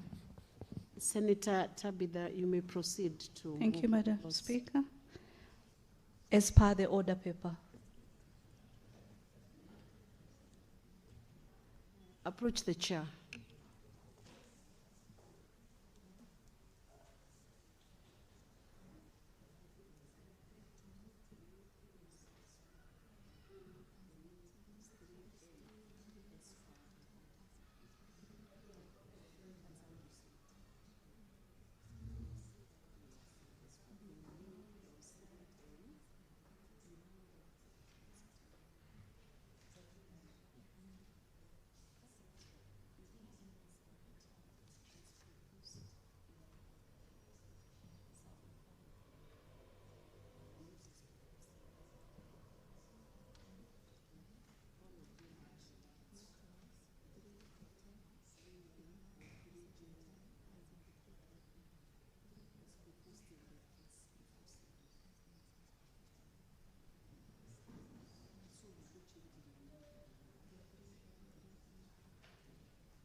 Next, New clause 3M. Senator Tabitha Mutinda. Thank you, Madam Speaker. I beg to move that clause 3M be proposed as per the order paper. Be amended as per the order paper.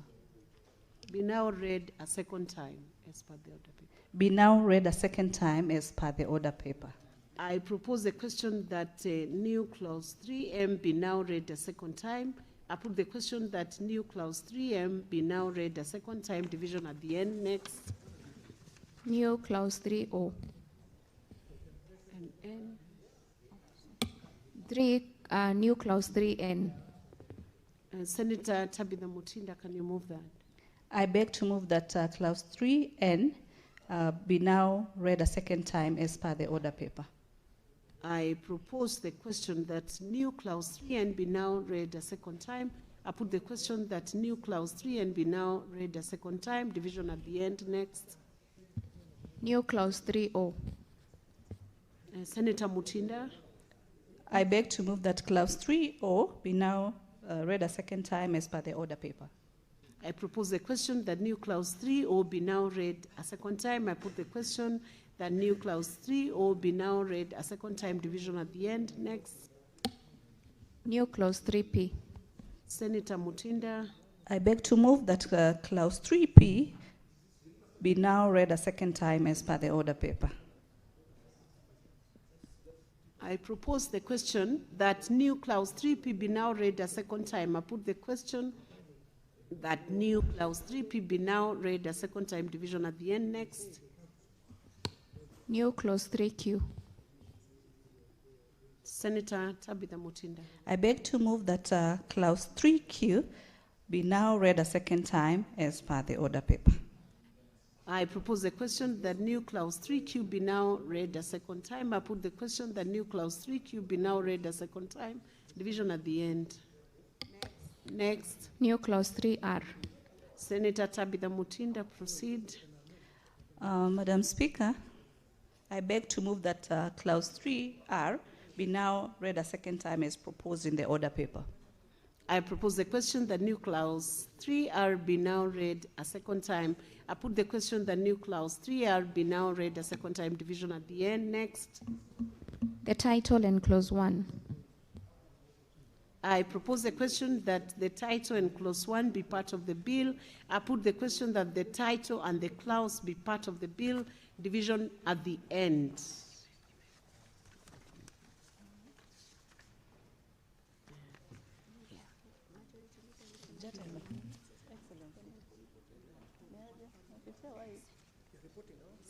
It was for finance.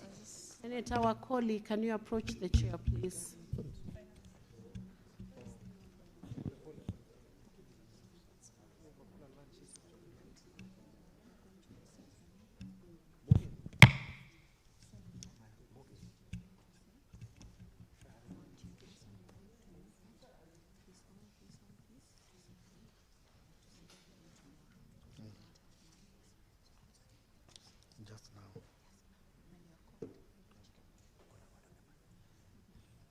I now invite the mover, Senator Wafula Wakoli, to move the amendments in the Public Finance Management Amendment number 4 Bill, National Assembly Bills number 45 of 2024. Senator Wakoli, proceed. Thank you, Honorable Speaker. I will request the volumes to be lowered. Honorable Speaker, I beg to move that pursuant to Standing Order 153, I beg to move that the Committee of the Whole to report to the Senate its consideration of the Public Finance Management Amendment number 4 Bill, National Assembly Bill number 45 of 2024, and seek to leave to sit again tomorrow. I put the question that the Committee of the Whole do report to the Senate its consideration of the Public Finance Management Amendment number 4 Bill, National Assembly Bills number 45 of 2024, and seek leave to sit again tomorrow. As many as are of that opinion say aye. Aye. As many as are of contrary opinion say nay. The ayes have it. We are proceeding to the final bill. Is it the final? To the next bill.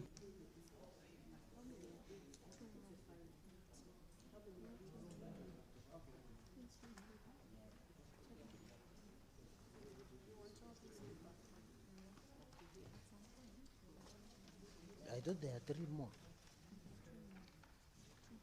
Tobacco na labor. Labor zinimutinda hapa. We are proceeding on to the Labor, Migration and Management number 2, Senate Bills number 42 of 2024.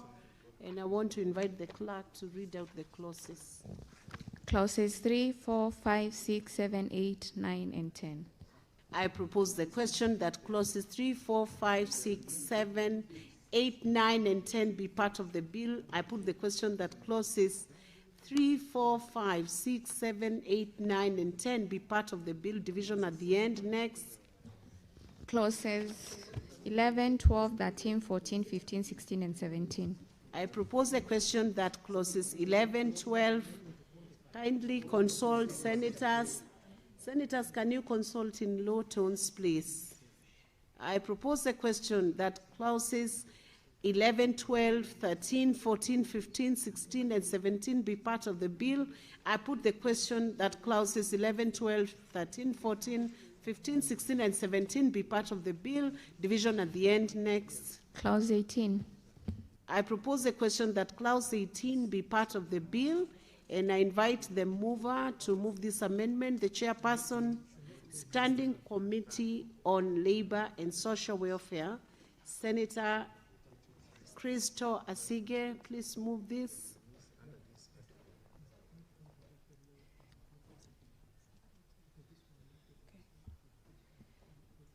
Thank you, Speaker.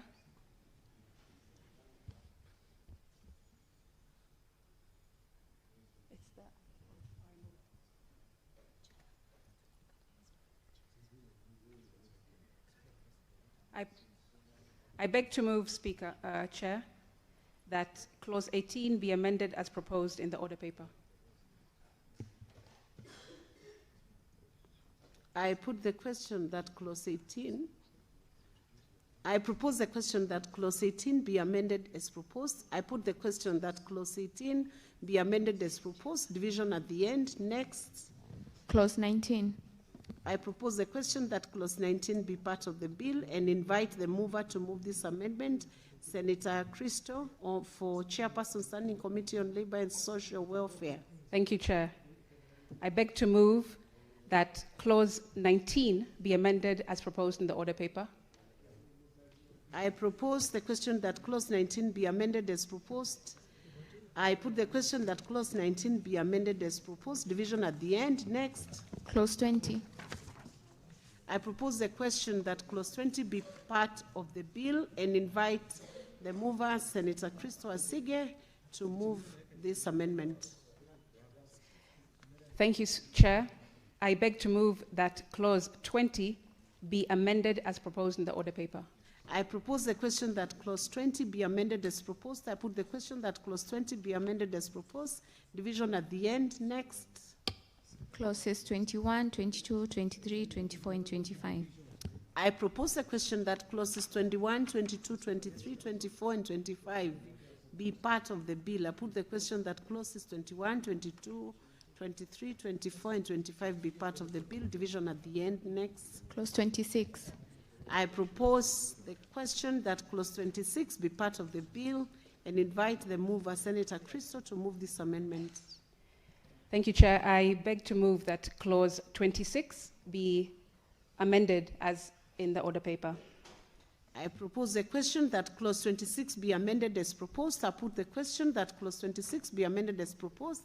Division at the end. Next. Clauses 27, 28, 29, 30, 31, 32, 33, 34, 35, and 36. I propose the question that clauses 27, 28, 29, 30, 31, 32, 33, 34, 35, and 36 be part of the bill. I put the question that clauses 27, 28, 28, 29, 30, 31, 32, 33, 34, 35, and 36 be part of the bill. Division at the end. Next. Clauses 37, 38, 39, 40, 41, and 42. I propose a question that clauses 37, 38, 39, 40, 41, and 42 be part of the bill. I put the question that clauses 37, 38, 39, 40, 41, and 42 be part of the bill. Division at the end. Clause 43. I propose the question that clause 43 be part of the bill and invite Senator Christo Asige to move the amendment. Chair, I beg to move that clause 43 be amended as proposed in the order paper. I propose the question that clause 43 be amended as proposed. I put the question that clause 43 be amended as proposed. Division at the end. Next. Clauses 44, 45, 46, 47, and 48. I propose the question that clauses 44, 45, 46, 47, and 48 be part of the bill. I put the question that clauses 44, 45, 46, 47, and 48 be part of the bill. Division at the end. Next. Clause 49. I propose the question that clause 49 be part of the bill and invite Senator Christo Asige to move this amendment on behalf of Chairperson, Standing Committee on Labor and Social Welfare. Thank you, Chair. I beg to move that clause 49 be amended as proposed in the order paper. I propose the question that clause 49 be amended as proposed. I put the question that clause 49 be amended as proposed. Division at the end. Next. The schedule. No. Clause 50 and 51. I propose the question that clause 50 and 51 be part of the bill. I put the question that clauses 50 and 51 be part of the bill. Division at the end. Next. The schedule. I propose the question that the schedule be part of the bill. I put the question that the schedule be part of the bill. Division at the end. Next. Clause 2, the title, and clause 1. I propose the question that clause 2, the title, and clause 1 be part of the bill. I put the question that clause 2, the title, and clause 1 be part of the bill. Division at the end.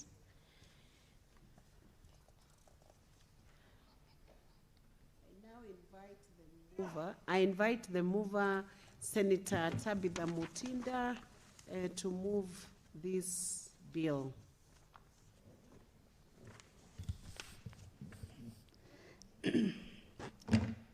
I move that Honorable Chairperson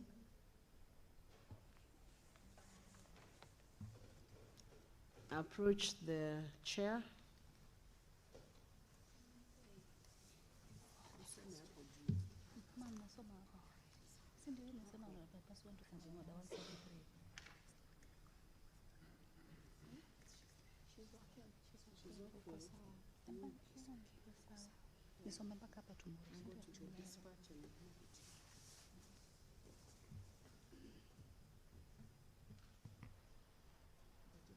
I proceed?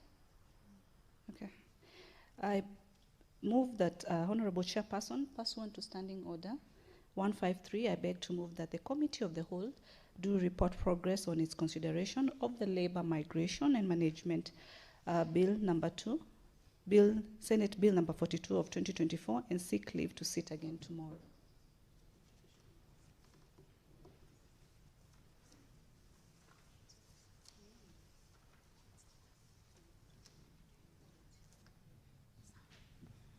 I put the question that the Committee of the Whole do report progress on its consideration of the Labor Migration and Management number 2 bill, Senate Bills number 42 of 2024, and seek leave to sit again tomorrow. As many as are of that opinion say aye. Aye. As many as are of contrary opinion say nay. The ayes have it.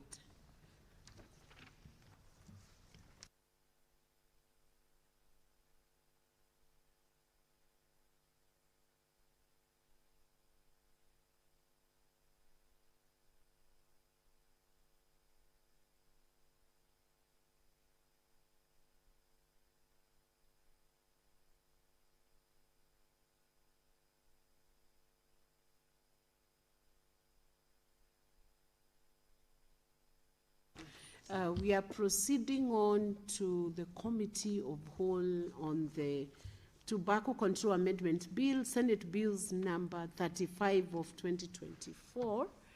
And I want to invite the clerk to call out the clauses. Clause 3. I propose the question that clause 3 be part of the bill.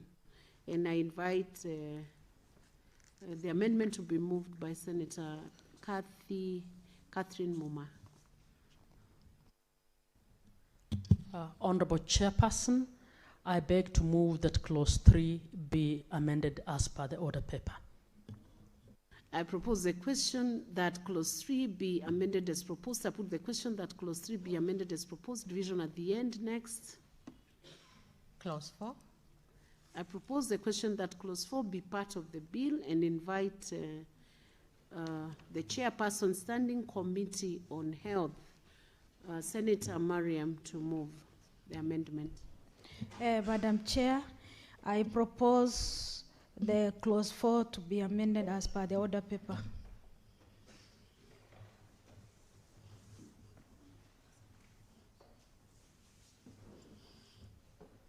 There is a further amendment by Senator Muma under clause 4. Senator Muma, you have a proposal. Honorable Chairperson, I beg to move that a further amendment to clause 4, that clause 4 be further amended as per the order paper. So, Senator Muma and Senator Mariam, yeah, they've agreed. Okay. I propose the question that clause 4 be amended as proposed and as harmonized by the chair and the mover of this bill. And I put the question that clause 4 be amended as proposed and harmonized by the chair and the mover of this bill. Division at the end. Next. Clause 5. I propose the question that clause 5 be part of the bill. I put the question that clause 5 be part of the bill. Division at the end. Next. Clause 6. I propose the question that clause 6 be part of the bill and invite Senator Catherine Muma to move the amendment. Honorable Chairperson, I beg to move that clause 6 be amended as per the order paper.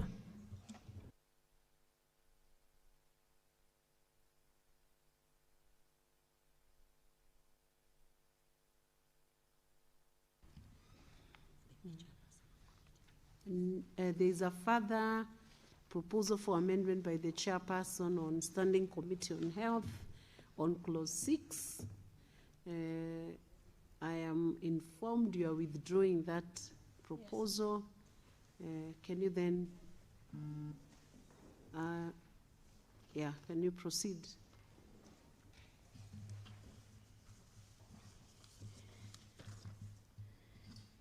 Madam Chair, I propose to withdraw this amendment of the clause 6. And the only difference in the word is undertaking the opposition opposed to conduct. So I withdraw as a committee. Thank you. The Secretariat notes the withdrawal.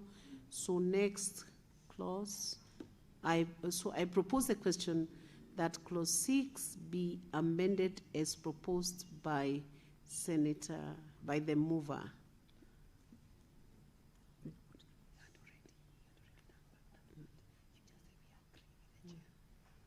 As agreed with the chair of the Committee of Health, and I put the question that clause 6 be amended as harmonized between the chair and the mover of this bill. Next clause. Clause 7. I propose the question that clause 7 be part of the bill and invite the chairperson Standing Committee on Health to move the amendments. Madam Chair, clause 7 to be amended as per order paper. There is a further amendment on this clause by Senator Kathy Moma. Honorable Chairperson, I beg to move that clause 7 be further amended as per the order paper. I propose the question that clause 7 be amended as proposed I put the question that clause 7 be amended as proposed, division at the end. Next. Clause 8. I propose the question that clause 8 be part of the bill and invite the mover, Senator Catherine Muma, to move this amendment. Honorable Chairperson, I beg to move that clause 8 be amended as per the order paper. I propose the question that clause 8 be amended as proposed. I put the question that clause 8 be amended as proposed, division at the end. Next. Clause 9. I propose the question that clause 9 be part of the bill. I put the question that clause 9 be part of the bill, division at the end. Next. Clause 10. I propose the question that clause 10 be part of the bill and invite Senator Catherine Muma to move the amendment. Honorable Chair, I beg to move that clause 10 be amended as per the order paper. I propose the question that clause 10 be amended as proposed. I put the question that clause 10 be amended as proposed, division at the end. Next. Clause 11. I propose the question that clause 11 be part of the bill and invite Senator Catherine Muma to move the amendment. Honorable Chairperson, I beg to move that clause 11 be amended as per the order paper. I propose the question that clause 11 be amended as proposed. I put the question that clause 11 be amended as proposed, division at the end. Next. Clause 12. I propose the question that clause 12 be part of the bill and invite Senator Catherine Muma to move this amendment. Honorable Chairperson, I beg to move that clause 12 be amended as per the order paper. I propose the question that clause 12 be amended as proposed. I put the question that clause 12 be amended as proposed, division at the end. Next. Clause 13. I propose the question that clause 13 be part of the bill. I put the question that clause 13 be part of the bill, division at the end. Clause 14. I propose the question that clause 14 be part of the bill, and I invite Senator Catherine Muma to move this amendment. Honorable Chairperson, I propose that clause 14 be amended as per the order paper. I propose the question that clause 14 be amended as proposed. I put the question that clause 14 be amended as proposed, division at the end. Next. Clause 15. I propose the question that clause 15 be part of the bill and invite Senator Catherine Muma to move this amendment. Honorable Chairperson, I beg to move that clause 15 be amended as per the order paper. I propose the question that clause 15 be amended as proposed. I put the question that clause 15 be amended as proposed, division at the end. Next. Clause 16. I propose the question that clause 16 be part of the bill. I put the question that clause 16 be part of the bill, division at the end. Next. Clause 16. 17. Sorry, clause 17, sorry. I propose the question that clause 17 be part of the bill and invite Senator Catherine Muma to proceed. Honorable Chairperson, I beg to move that clause 17 be amended as per the order paper. I propose the question that clause 17 be amended as proposed. I put the question that clause 17 be amended as proposed, division at the end. Next. New clause 2A.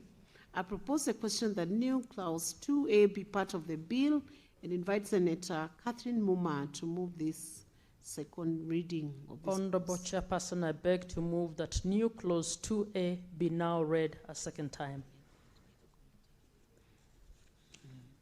There is a further amendment by the committee, so I invite the chairperson, Standing Committee on Health, Senator Mariam, stepping in for the chairperson. Please proceed. Madam Chair, the new clause 2A to be read second term. Thank you. I propose the question that the new clause 2A be now read a second time. I put the question that the new clause 2A be now read a second time. Next. Division at the end. New clause 3A. I propose a question that new clause 3A be part of the bill and call upon Senator Catherine Muma to move this amendment. Honorable Chairperson, I beg to move that new clause 3A be read a second time. I propose the question that new clause 3A be now read a second time. I put the question that new clause 3A be now read a second time, division at the end. Next. New clause 5A. I propose the question that the new clause 5A be part of the bill and call upon the chairperson, Standing Committee on Health, Senator Mariam, to move the second reading of this clause. Honorable Chair, a new clause 5A, to be read a second time.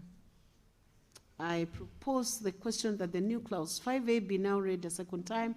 I put the question that the new clause 5A be now read a second time. Division at the end. Next. New clause 6A. I propose the question that the new clause 6A be part of the bill and invite Senator Catherine Muma to move this amendment. Honorable Chairperson, I beg to move that new clause 6A be read a second time. I propose the question that the new clause 6A be now read a second time. I put the question that the new clause 6A be now read a second time. Division at the end. Next. New clause 8A. I propose the question that the new clause 8A be part of the bill and invite Senator Catherine Muma to move this amendment.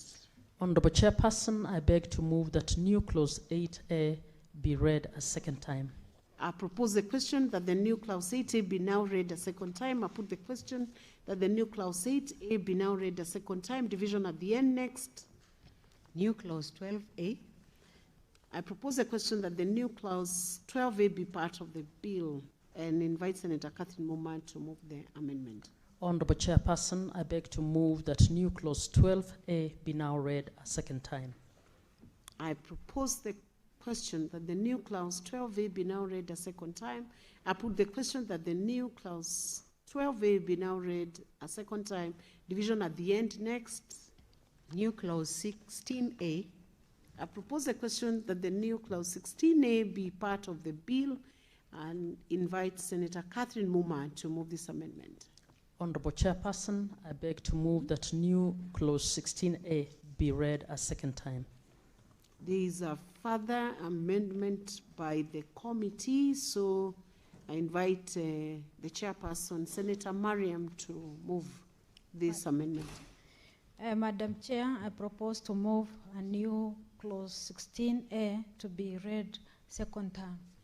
I propose the question that the new clause 16A be now read a second time. I put the question that the new clause 16A be now read a second time. Division at the end. Next. New clause 18. I propose the question that the new clause 18 be part of the bill and invite Senator Catherine Muma to move this amendment. Honorable Chairperson, I beg to move that new clause 18 be now read a second time. I propose the question that the new clause 18 be now read a second time. I put the question that the new clause 18 be now read a second time. Division at the end. Clause 2. I propose the question that clause 2 be part of the bill and invite Senator Catherine Muma to move this amendment.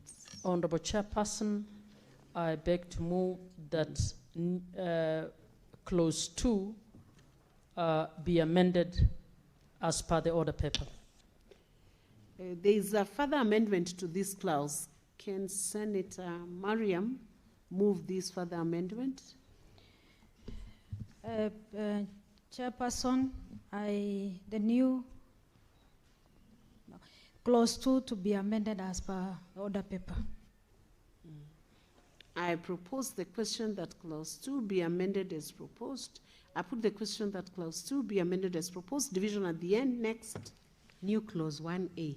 I propose the question that new clause 1A be part of the bill and invite Senator Kathy Muma to move this amendment. Honorable Chairperson, I beg to move that new clause 1A be now read a second time. I propose the question that the new clause 1A be now read a second time. I put the question that new clause 1A be now read a second time. Division at the end. Next. The title. I propose the question that the title be part of the bill.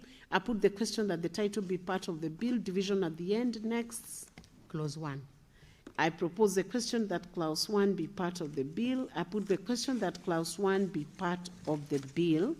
And I now call upon the mover to move New clause 1? Approach, Senator Kathy, can you approach the desk?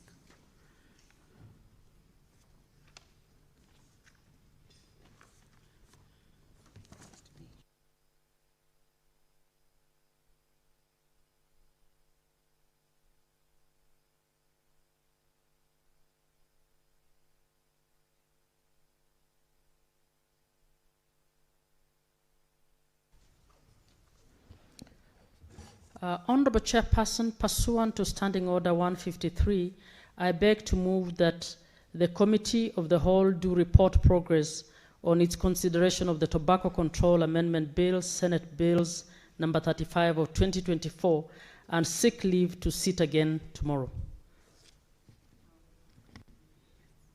I put the question that the committee do report to the Senate its consideration of the Tobacco Control Amendment Bill, Senate Bills number 35 of 2024, and its approval thereof, and seek leave to sit again tomorrow. As many as are of that opinion say aye. As many as are of contrary opinion say nay. The ayes have it.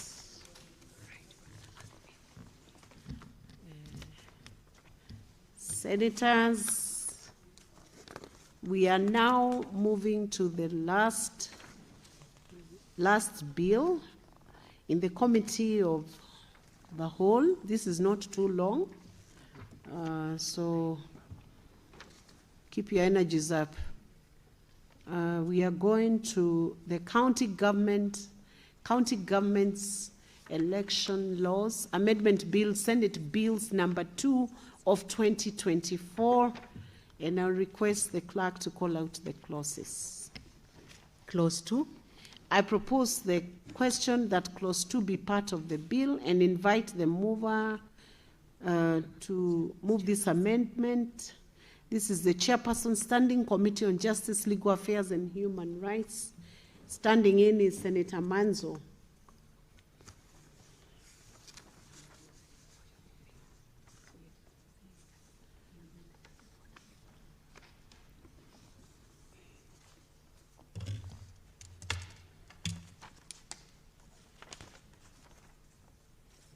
Chair, Clause 2, I propose the question that Clause 2 be part of the bill, and then approach the chair.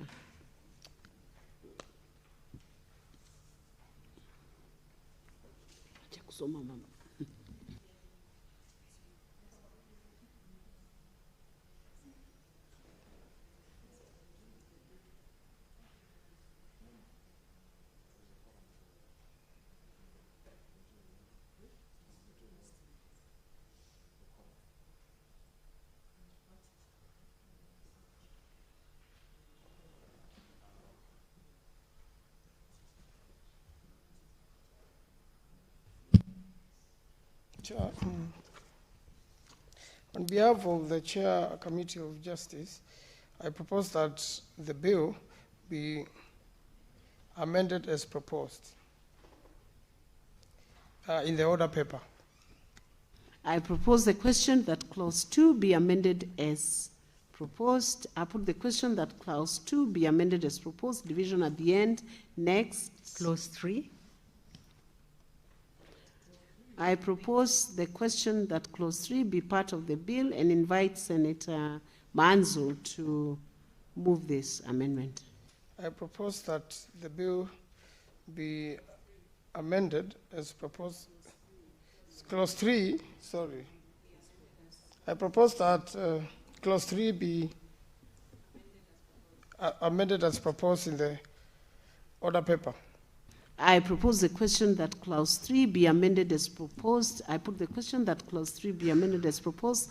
Division at the end. Next. The title and Clause 1.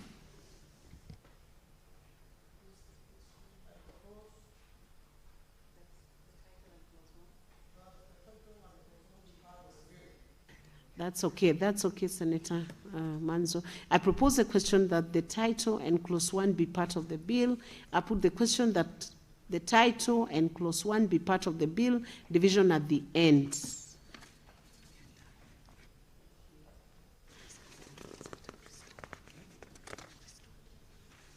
Thank you.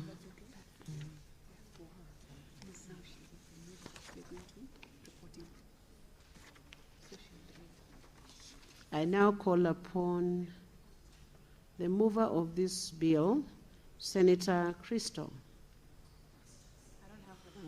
to move the committee to report. I don't have the soft copy.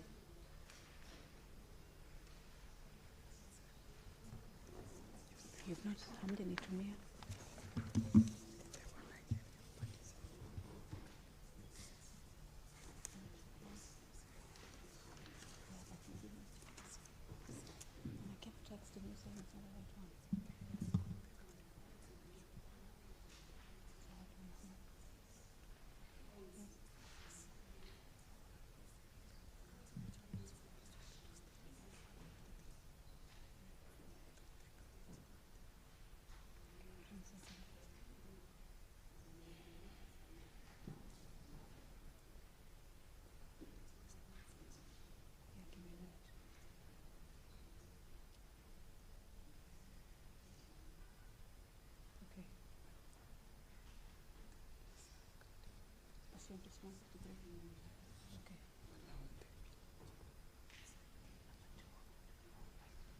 Thank you, Chair.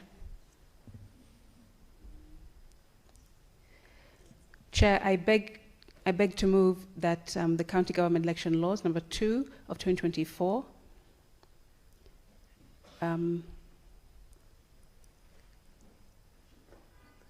pardon me, can I take that again, Chair? Thank you. Please, you can take it again. Okay. Honorable Chairperson, pursuant to Standing Order 153, I beg to move that the committee of the whole do report on its consideration of the County Government Election Laws number 2, Senate Bill number 2 of 2024, and seek leave, yes, and seek leave to sit again tomorrow. I put the question that the Committee of the Whole do report to the Senate its consideration of the County Government's Election Laws Amendment Bill, Senate Bills number 2 of 2024, and seek leave to sit again tomorrow. As many as are of that opinion say aye. As many as are of contrary opinion say nay. The ayes have it.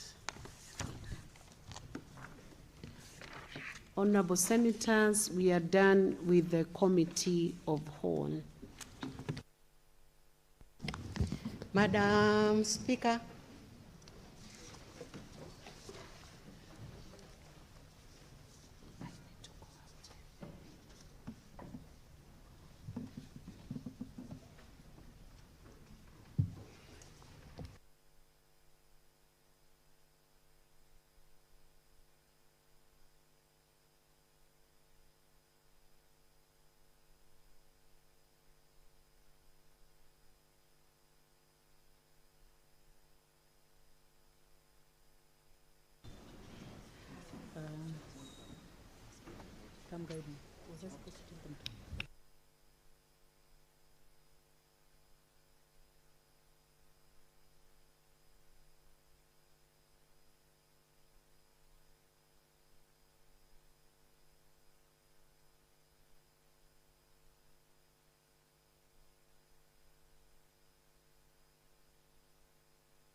Honorable Senators, I have a communication to make. about a visiting delegation from the Mombasa Youth Council. Honorable Senators, I would like to acknowledge the presence in the public gallery this afternoon of a visiting delegation of youth leaders from Mombasa Youth Council. The delegation is in the Senate on a courtesy call to Senator Miraj Abdullahi MP. Honorable Senators, Mombasa Youth Council is a youth-led, non-partisan representative body that brings together young people from across all the 30 wards of Mombasa County through their elected youth MCS, providing a unified and legitimate voice for youth in governance and development. The Council promotes meaningful youth participation in decision-making while upholding leadership, accountability, and inclusivity. Honorable Senators, MYC operates under 4 key thematic areas: youth leadership and policy advocacy, education, arts and innovation, health and social well-being, and climate and environmental action. Through these pillars, the Council works closely with the county and national government, civil society, and development partners to empower young people, strengthen social cohesion, and advance sustainable youth-led solutions for Mombasa County. Honorable Senators, in our usual tradition of receiving and welcoming visitors to Parliament, I extend a warm welcome to the delegation, and on behalf of the Senate and on my own behalf, wish them a fruitful visit, and to thank them for the patience. We wanted you to sit into a session that is not usually, does not usually seem attractive to the media, but when we are actually doing the making of the law. So we are glad that you were able to sit in during this session, and we thank you for your patience. I'd like to invite Senator Miraj to welcome them, and Senator Faki as well will have 2 minutes to welcome. Thank you. And Senator Crystal Asige. We have the 3 senators from Mombasa. Each 2 minutes, please, to welcome the delegation. Thank you. Nikushukuru Bispika kwa kuweza kuwatambua vijana wetu maridadi ambao wameelimika na ambao wametuheshimisha kama gatuzi ya Mombasa. Fursa hii kwenu nyinyi, uwepo wenu hapa si uwepo tu wa kuja kuonekana mumefika, bali ni uwepo wa matumaini na uwajibikaji kwa vijana ambao wamebaki kule Mombasa. Niwapongeze kwa kazi nzuri ambao mumeendelea kuifanya. Lakini pia niwakumbushe ya kwamba viongozi vijana si viongozi wa kesho ama baadaye, ni viongozi wa sasa na ni viongozi wa leo.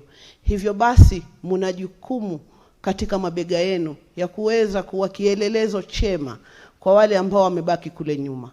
Na waomba msichoke kutuwajibisha, msichoke kutusukuma, na msichoke kutuuliza maswali ambapo mnaona mambo yanakwenda yombo.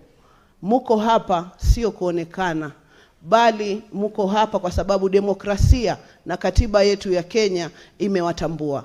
Jumba hili la Seneti ni mahali ambapo sheria zinabuniwa, sheria zinalazimishwa kutekelezwa, na pia pale ambapo uwajibikaji haufanyiki tunasukuma. Na tunaushukuru muongozo mzuri ambao mumewaonesha wenzenu kule nje. Nadhani mumeyaona yale ambayo yameendelea hapa kwa jisaji moja ambalo mumekaa na sisi. Na waomba muwe mabalozi wa yale mazuri ambao mumeyaona hapa.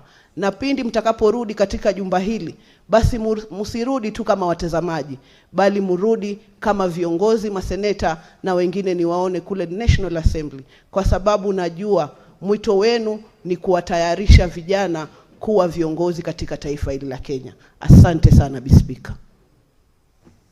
Senator Crystal. Thank you very much, Speaker, for the opportunity to welcome Mombasa Youth Council to the Senate. My name is Crystal Asige, nominated, of course, to represent 001, Mombasa County. And I would like to also extend a welcome to the group. Thank you very much for coming. Thank you for being patient, as has been said earlier. people don't usually understand, especially young people sometimes maybe don't engage in this part of lawmaking. It needs a lot of patience. It needs a lot of collaborative work.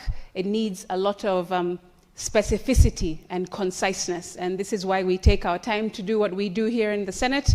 And you can rest assured that your representatives from Mombasa, who you have come to see here today alongside others, including Senator Miraj and our elected Senator Faki, we are doing, including myself, doing our very best to represent Mombasa in the best way possible for yourselves and also for our families that we are here to fight for in terms of the law. I also want to, as the Speaker has said, emphasize that just like your pillars, from innovation to art to digital technology, there is a space here for all of you.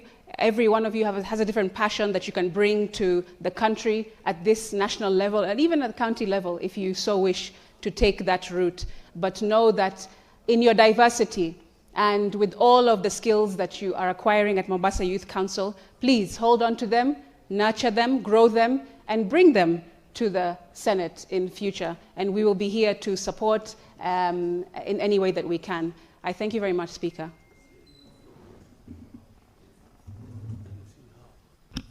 Senator Faki. Asante Speaker pia kwa kunipa fursa kuwakaribisha vijana kutoka Youth Council ya Mombasa. Mheshimiwa Speaker, Mombasa imekuwa katika kilele cha mambo ya kuweza kuwapa vijana uongozi. Na wiki mbili zilizokwisha tuliapisha Kenya Youth Assembly kule Mombasa, ambapo Youth Assembly inawakilishi kutoka kila ward na wanachaguliwa kwa demokrasia kupitia mipango yao. Kwa hivyo nimefurahi kwamba leo tumepokea vijana kutoka Mombasa na tunawashukuru kwamba wameweza kuacha wakati wao kuja katika bunge hili kuweza kuja kujifunza na kusoma.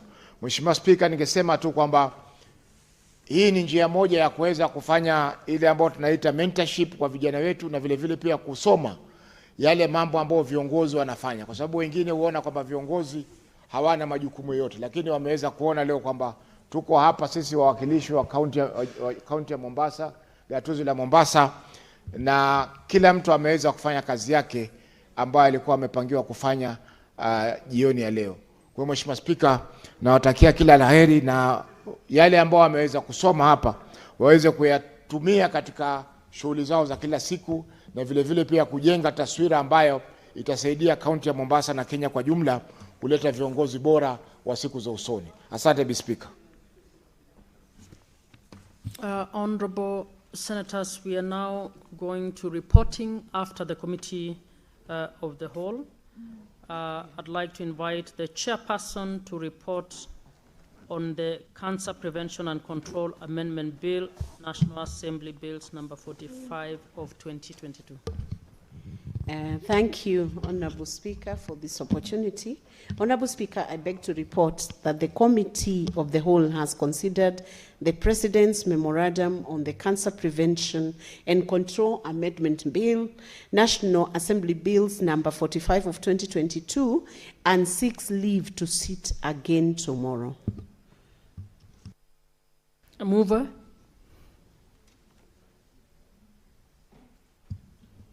Honorable Speaker, I beg to move that the House do agree with the committee in the said report.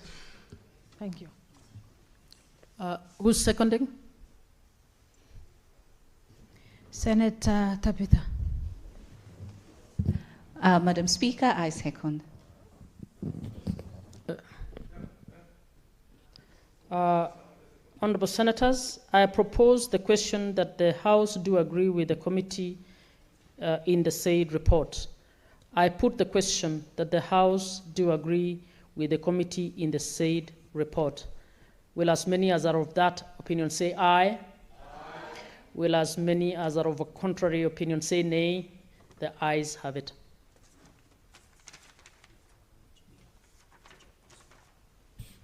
We are now moving on to the Meteorological Bill, Senate Bills number 45 of 2023. Chairperson. Honorable Speaker, I beg to report that the Committee of the Whole has considered the National Assembly amendments to the Meteorological Bill, Senate Bills number 45 of 2023, and seeks leave to sit again tomorrow.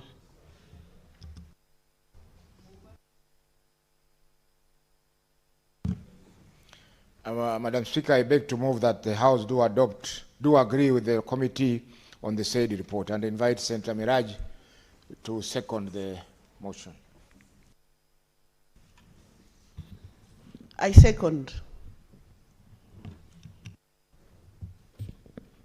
Honorable Senators, I propose the question that the House do agree with the committee in the said report. I put the question that the House do agree with the committee in the said report. Will as many as are of that opinion say aye?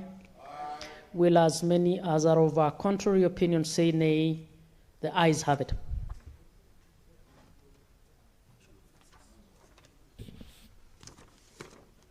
Next, we move on to the Election Offences Amendment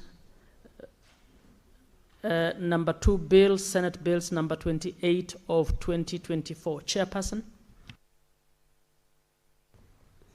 Honorable Speaker, I beg to report that the Committee of the Whole has considered the National Assembly amendments to the Election Offences Amendment number 2 bill, Senate Bills number 28 of 2024, and seeks leave to sit again tomorrow.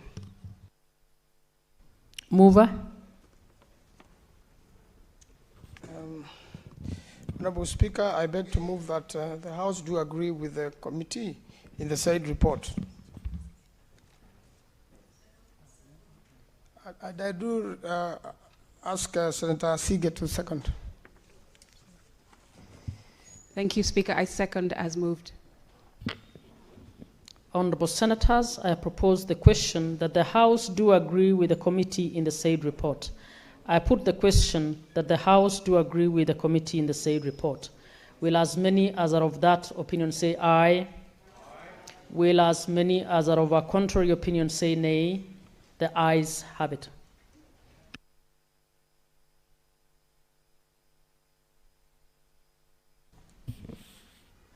Next, we move to the Public Finance Management Amendment number 4 Bill, National Assembly Bills number 45 of 2024. Chairperson. Honorable Speaker, I beg to report that the Committee of the Whole has considered the Public Finance Management Amendment number 4 Bill, Senate National Assembly Bills number 45 of 2024, and seeks leave to sit again tomorrow.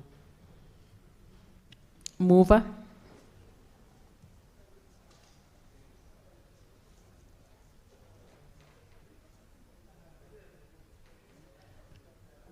Madam Speaker, I beg to move that the House do agree with the committee on the said report. Seconder.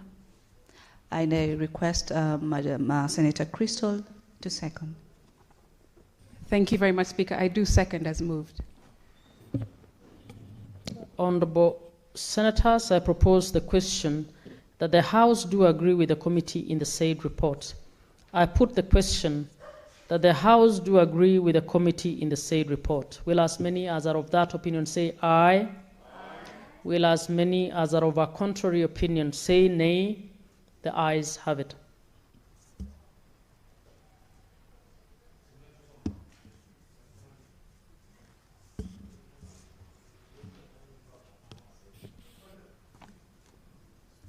Next is the Labor, Migration and Management number 2 Bill, Senate Bills number 42 of 2024.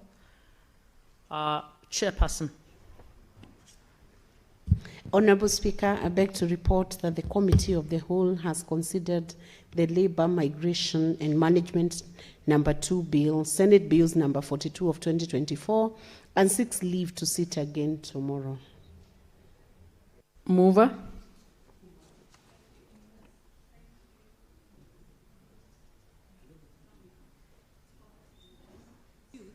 It's you. The mover.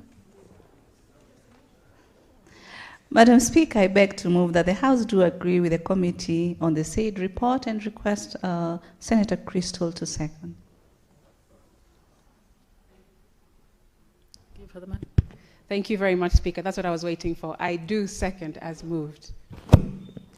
Honorable Senators, I propose the question that the House do agree with the committee in the said report. I put the question that the House do agree with the committee in the said report. Will as many as are of that opinion say aye? Will as many as are of a contrary opinion say nay? The ayes have it.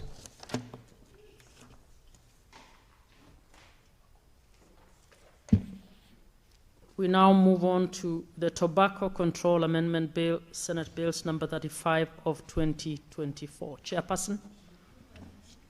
Honorable Speaker, I beg to report that the Committee of the Whole has considered the Tobacco Control Amendment Bill, Senate Bills number 35 of 2024, and seek leave to sit again tomorrow. A mover. Honorable Speaker.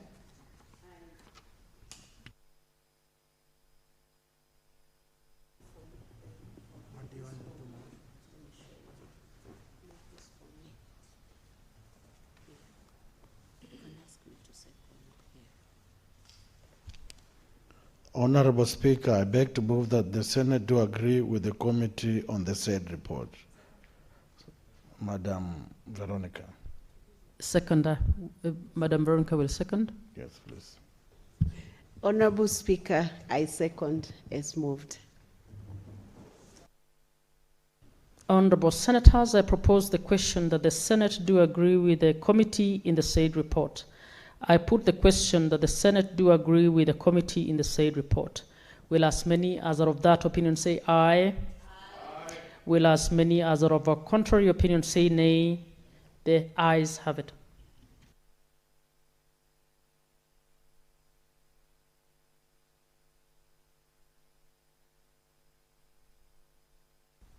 We now move to the County Government's Election Laws Amendment Bill, Senate Bills number 2 of 2024. Chairperson.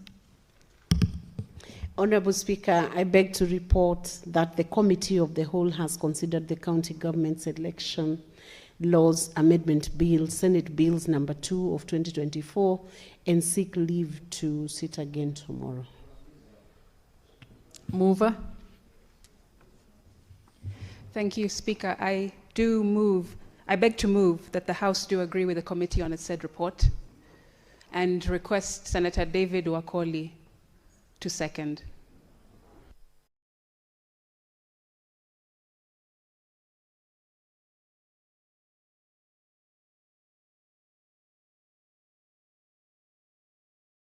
Report.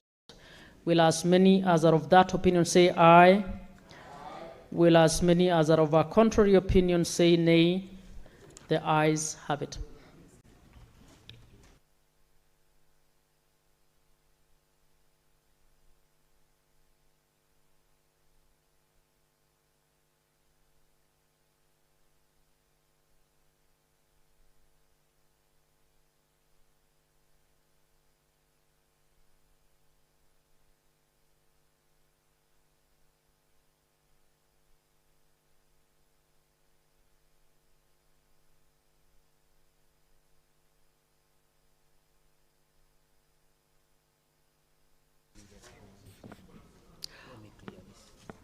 Honorable Senators, we will now go back to the statements, and I'd like to call upon Senator Faki to read your statements. Thank you, Madam Speaker. Madam Speaker, I rise pursuant to Standing Order number 53-1 to seek a statement from the Standing Committee on Land, Environment and Natural Resources on a matter of inter-county concern regarding the rampant and unplanned urban development in the counties. Madam Speaker, since 2013, counties have witnessed a surge in construction of residential and commercial properties. These developments have not been properly regulated and have brought about an urban planning and infrastructure crisis, particularly in Nairobi, Mombasa, Kiambu, Nakuru, Kisumu, and Uasin Gishu counties, where the existing emergency response facilities, road networks, water supply and sewerage systems are overstretched and unable to keep pace with the rising population. Madam Speaker, in the statement, the committee should address the following. Number one, the number of counties that have developed and gazetted up-to-date county spatial plans and local physical and land use development plans as required by law, and the extent to which the plans are enforced in those counties. Number two, the number of physical planners, engineers, environmental officers, and building inspectors employed by the Nairobi, Mombasa, Kiambu, Nakuru, Kisumu, and Uasin Gishu county governments, and the measures in place to ensure progressive realization of the required staffing levels for effective service delivery. Number three, the steps being taken by the specified county governments to accelerate development and expansion of emergency response facilities, road networks, water supply, sewage, and other critical urban infrastructure systems to match the growing urban population. Number four, the measures in place to address the increasing incidence of unregulated sinking of boreholes in urban centers, especially without prior geological, hydrogeological assessments, which are necessary to ensure that the structural integrity of the surrounding ground and buildings is not compromised. Madam Speaker, the house in Mombasa, which was demolished sometime last year, collapsed as a result of failure in the geological assessments by the county government. Number five, the prevailing practice and procedures for approving change of use of parcels of land in the specified counties, including whether procedures comply with the statutory provisions in the change of use processes. Number six, the steps taken by the national government and the specified county governments to identify and reclaim land designated for road reserves, wayleaves, and service corridors, open spaces, parks, and urban forests, and green belts, as well as road and riparian reserves that have been encroached upon. Thank you, Madam Speaker. Senator Mohamed Faki Munyihaji, Senator Mombasa County.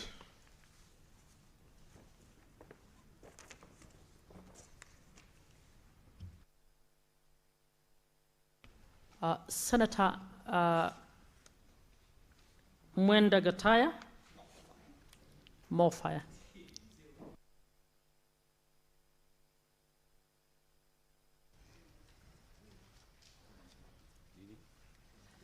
Thank you, Madam Speaker. Madam Speaker, I rise pursuant to Standing Order 53.1 to seek a statement from the Standing Committee on Health on a matter of county-wide concern regarding the inadequacy of public facilities in Mukodima Sub-County in Tharaka-Nithi County. Madam Speaker, Article 43.1a of the Constitution of Kenya guarantees every citizen right to the highest attainable standard of health, including reproductive health care. However, Mukodima Sub-County in Tharaka-Nithi County continues to face serious challenges due to lack of adequate public health facilities, with most residents relying on dispensaries that lack functional maternal and child health units. As a result, expectant mothers are forced to travel long distances to access comprehensive maternal health care services, limiting their access to emergency obstetric care and skilled birth attendants, and exposing mothers and newborns to preventable health risk, thereby contributing to increased maternal and infant mortality rates in the region. Madam Speaker, in the statement, the committee should address the following. The budgetary allocation for the establishment of a modern public facility in Mukodima Sub-County for the 2025-2026 financial year, and the measures being undertaken to expedite the construction of the facility, including the projected outlines for commencement and completion of the projects. But two, Madam Speaker, whether there are any plans to collaborate with private sector partners and non-governmental organizations, NGOs, in the construction and development of a modern public health facility in the same sub-county. Number three, Madam Speaker, the committee should also look at the interim measures and alternative mechanisms currently in place to address the health care needs of expectant mothers and other vulnerable groups arising from the lack of adequate public facilities and whether there are plans to upgrade the existing dispensaries in the Tharaka County to enhance the quality, accessible, and the scope of health care services available to local residents. Thank you, Madam Speaker. This is Senator Mwenda Gataya, Senator Tharaka County. Thank you. Honorable Senators, we will defer the statements by Senator Mondigi on number 10 and 11, and also the one by Senator Professor Tom Ojienda at 12.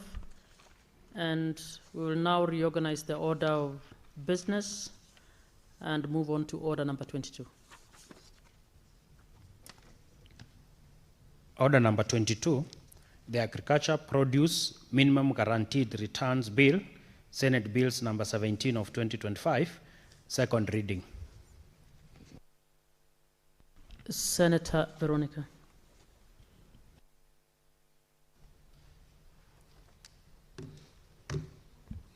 Honorable Speaker, I beg to move that the Agriculture Produce Minimum Guaranteed Returns Bill 2025 be read a second time. Honorable Speaker, this bill seeks to establish a statutory framework through which county governments guarantee farmers a minimum return on selected agricultural produce. The intent is to stabilize farmers' income, cushion against market volatility, and promote food security.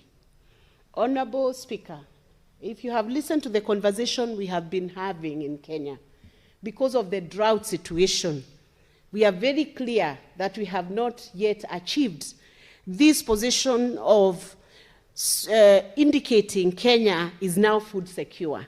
So the purpose of this bill has those three intents and those three objectives. Stabilize the farmers' income so that when farmers invest in farming and in agriculture, they do not incur losses, Honorable Speaker.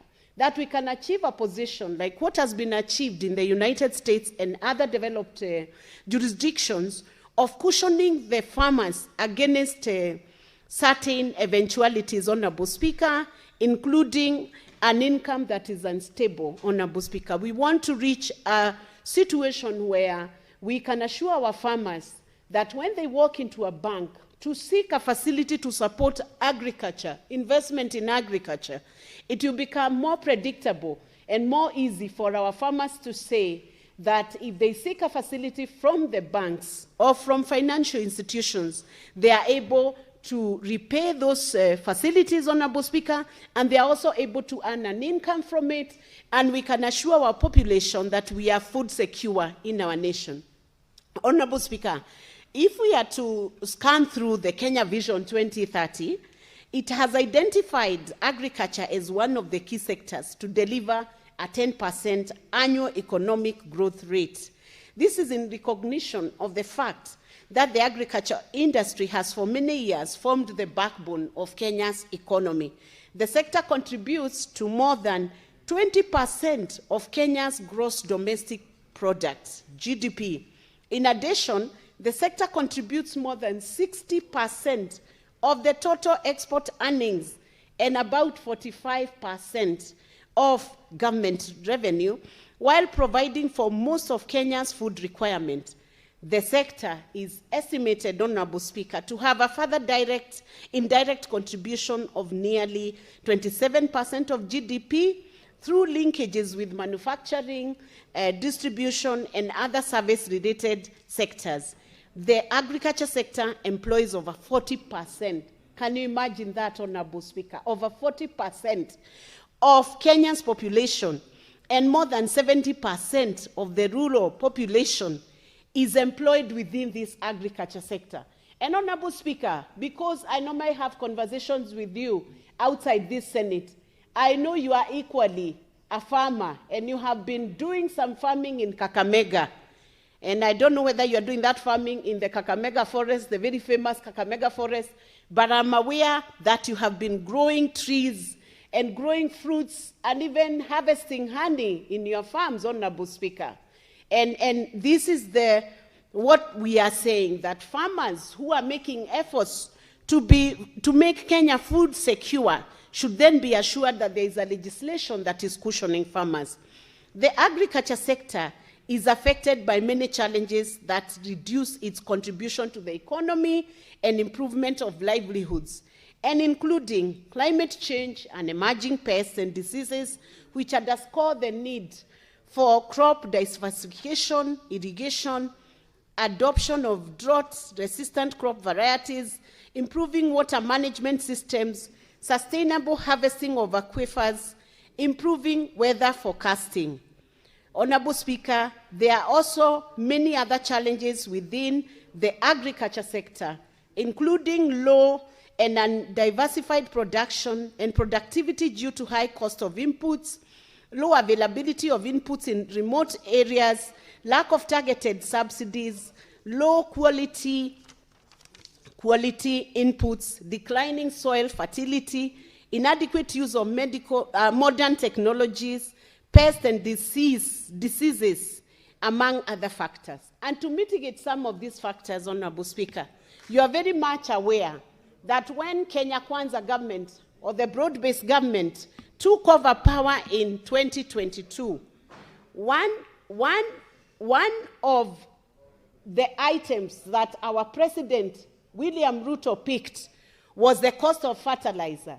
When he took up this government in 2022, a bag of fertilizer was costing a whopping 7,500 shillings. And to intervene on behalf of farmers to reduce the cost of inputs, which was a very good mitigation, and we really commend this government for doing that. He ensured that there was a subsidy that supported the farm input, the fertilizer, to reduce it to a cost of 2,500. As a result, we have seen bounty harvest. Maize production has gone up. Coffee production has gone up. You have seen farmers have benefited huge in coffee production.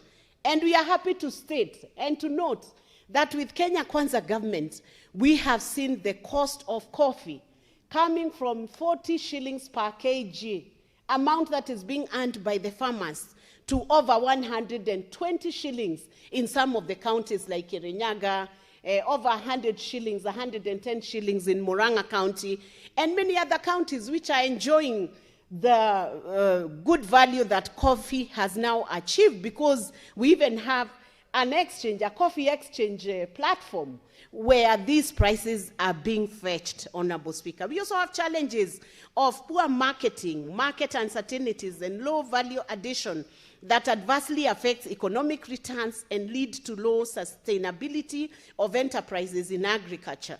And that is why we have seen aggregation parks now. The government is in the process of putting aggregation parks in different counties to ensure that when we have harvest, when there is bumper harvest in certain regions, these harvests can be aggregated. And we want to thank Makwiny County for coming up with a way of dealing with the bountiful and plentiful harvest of mangoes, Honorable Speaker.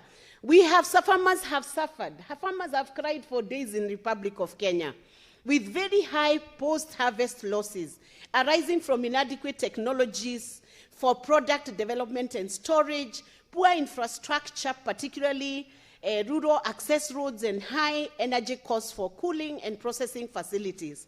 But, Honorable Speaker, a lot of advanced technology has now been offered to give cooling facilities, even in the new markets that are being built. Unpredictable weather patterns have also been a challenge, and rainfall variability, and as a result, we are having many more dams being constructed, low budgetary allocation to the agriculture sector, and limited access to agriculture finances. So, Honorable Speaker, this bill comes in now to assist both the national government and the county government to plan better in the agriculture sector. Any resources that are allocated to the agriculture sector, with the legal framework that is going to be offered by this bill on the agriculture produce minimum guaranteed returns bill, we can now have better utilization of resources that are allocated to the agriculture sector. Honorable Speaker, do you remember the incidents where one county, in accounting for the resources disbursed towards agriculture, could only bring accounting papers to the PAC that they had bought fingerlings, and the fingerlings were in the river, and the river had swept away the fish. Do you remember that incident? This bill is going to curb such mischief from the counties. With this bill, the county is going to be accounting for any post-harvest losses, because it is going to close out any mischief in utilization of the funds that are due to agriculture. And counties will be held to account. For instance, now in Murang'a County, Murang'a was blessed with a heavy produce of mangoes this season.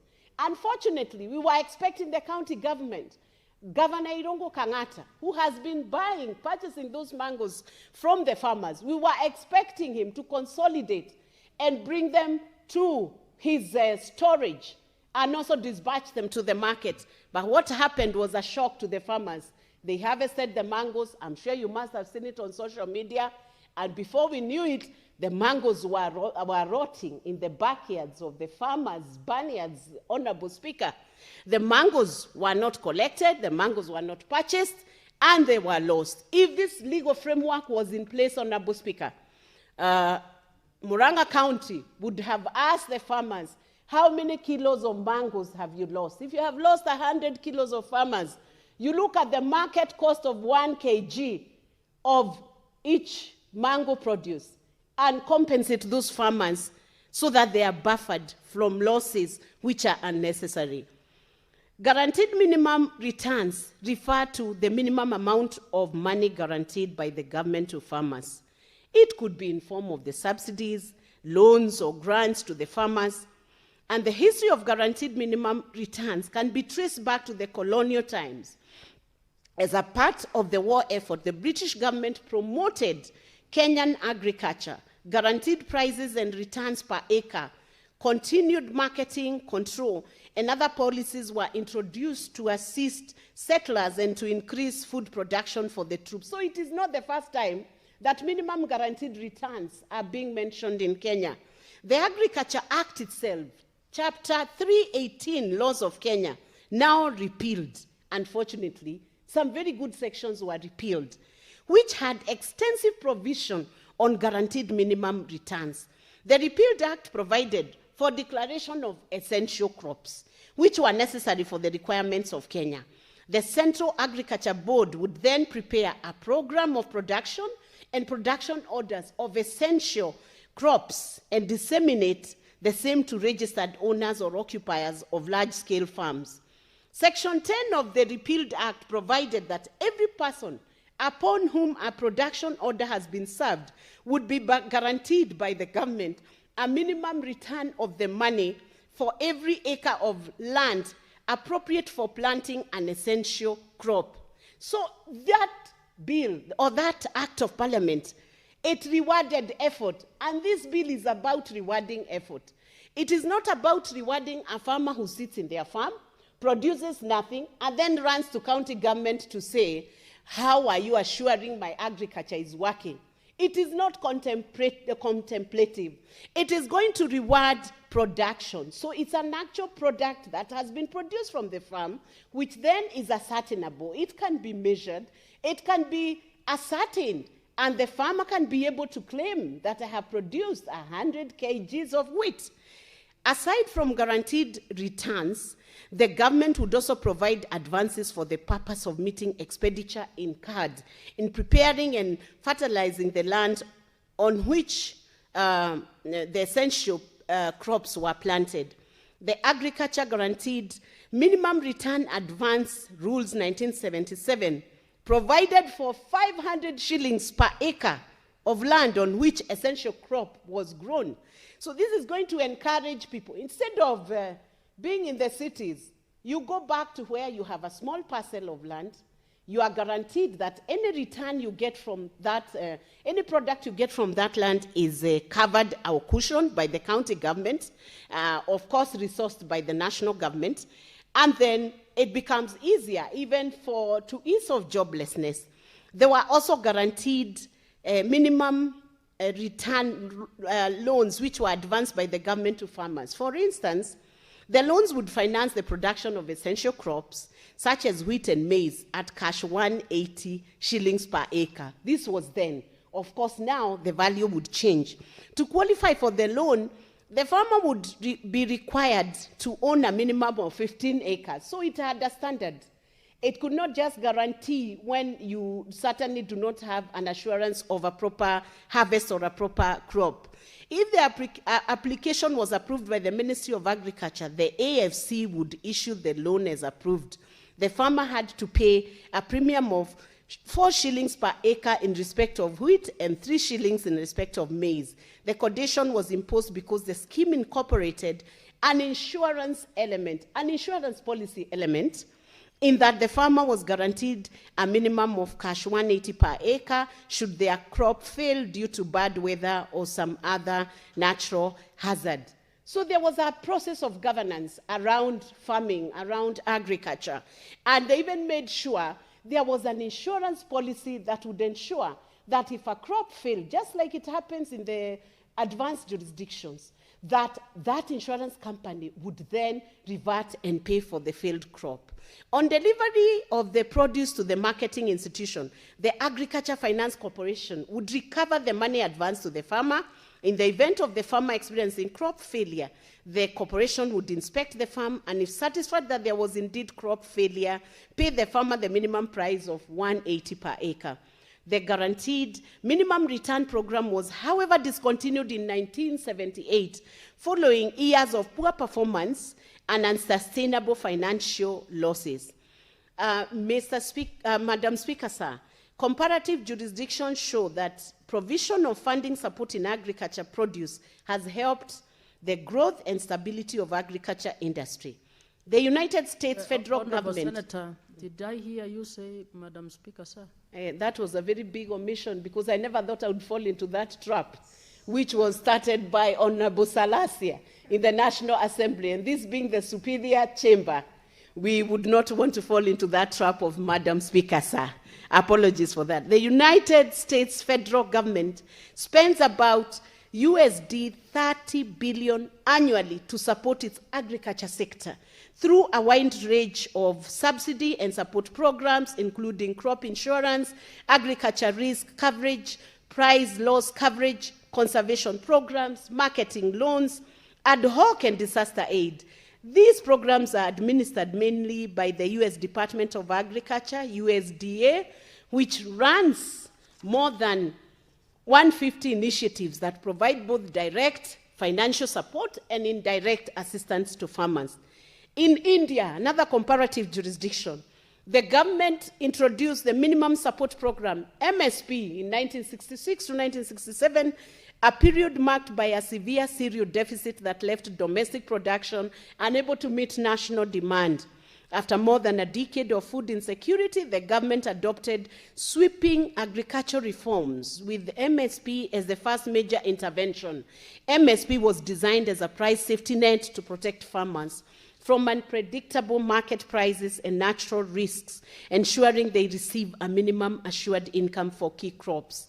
Locally, Murang'a County, 2022 Agriculture Farms Input Subsidy Policy was created to cushion farmers from persistent production and market challenges by lowering the cost of key inputs and stabilizing incomes in 2 priority value chains, dairy and mango. So meaning a program is being piloted in Murang'a County for dairy products, that's the milk, and also for mangoes. The policy links subsidies directly to verified production, milk delivered to cooperative societies, and mangoes delivered to processors. In other words, Murang'a County will negotiate with Pick and Peel or with Kakuzi or Del Monte if they are producing any fruit juices, and ensure that mangoes are delivered, quality mangoes are delivered to the processors, who then turn those mangoes into juice, and that means the post-harvest losses are reduced, and the county can, it's a sure bet for the county that they are working on a commercial enterprise, agri-business enterprise that cannot fail. And it ensures that public support is rewarded, actual output, and strengthened formal market participation. To operationalize the policy, the county has enacted the Public Finance Murang'a County Agricultural Farms Input Subsidy and Incentive Fund regulation, which has established a dedicated fund. And Honorable Speaker, what we are saying, When a dedicated fund with a clear objective is established by each county, it means the disbursement on agriculture will no longer be used to just maybe distribute a few seedlings to farmers and purport to account for those seedlings in a manner that is so questionable and a manner that does not meet the proper accounting standards.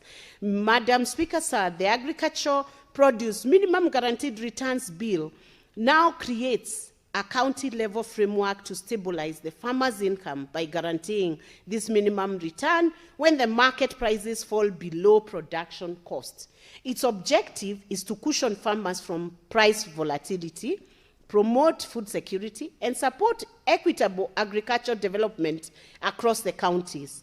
Counties are assigned the primary responsibility for implementation, including budgeting, resource mobilization, timely disbursement, and monitoring of program impact, as stated in Section 4, which requires counties to approve and integrate minimum guaranteed payment programs within their annual county budget and ensure timely payments.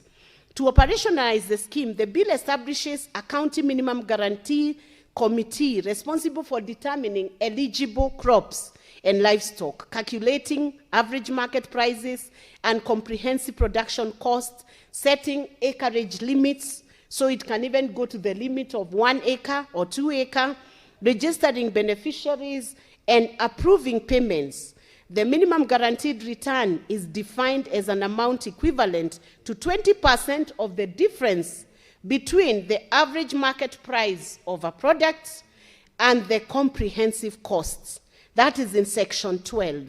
Payments are only made where the produce is largely consumed locally, not those who are exporting, because those who are exporting are big farmers and they are capable of taking care of their inputs and outputs, and they have calculated their profits and they are sure what they are engaging in is profitable.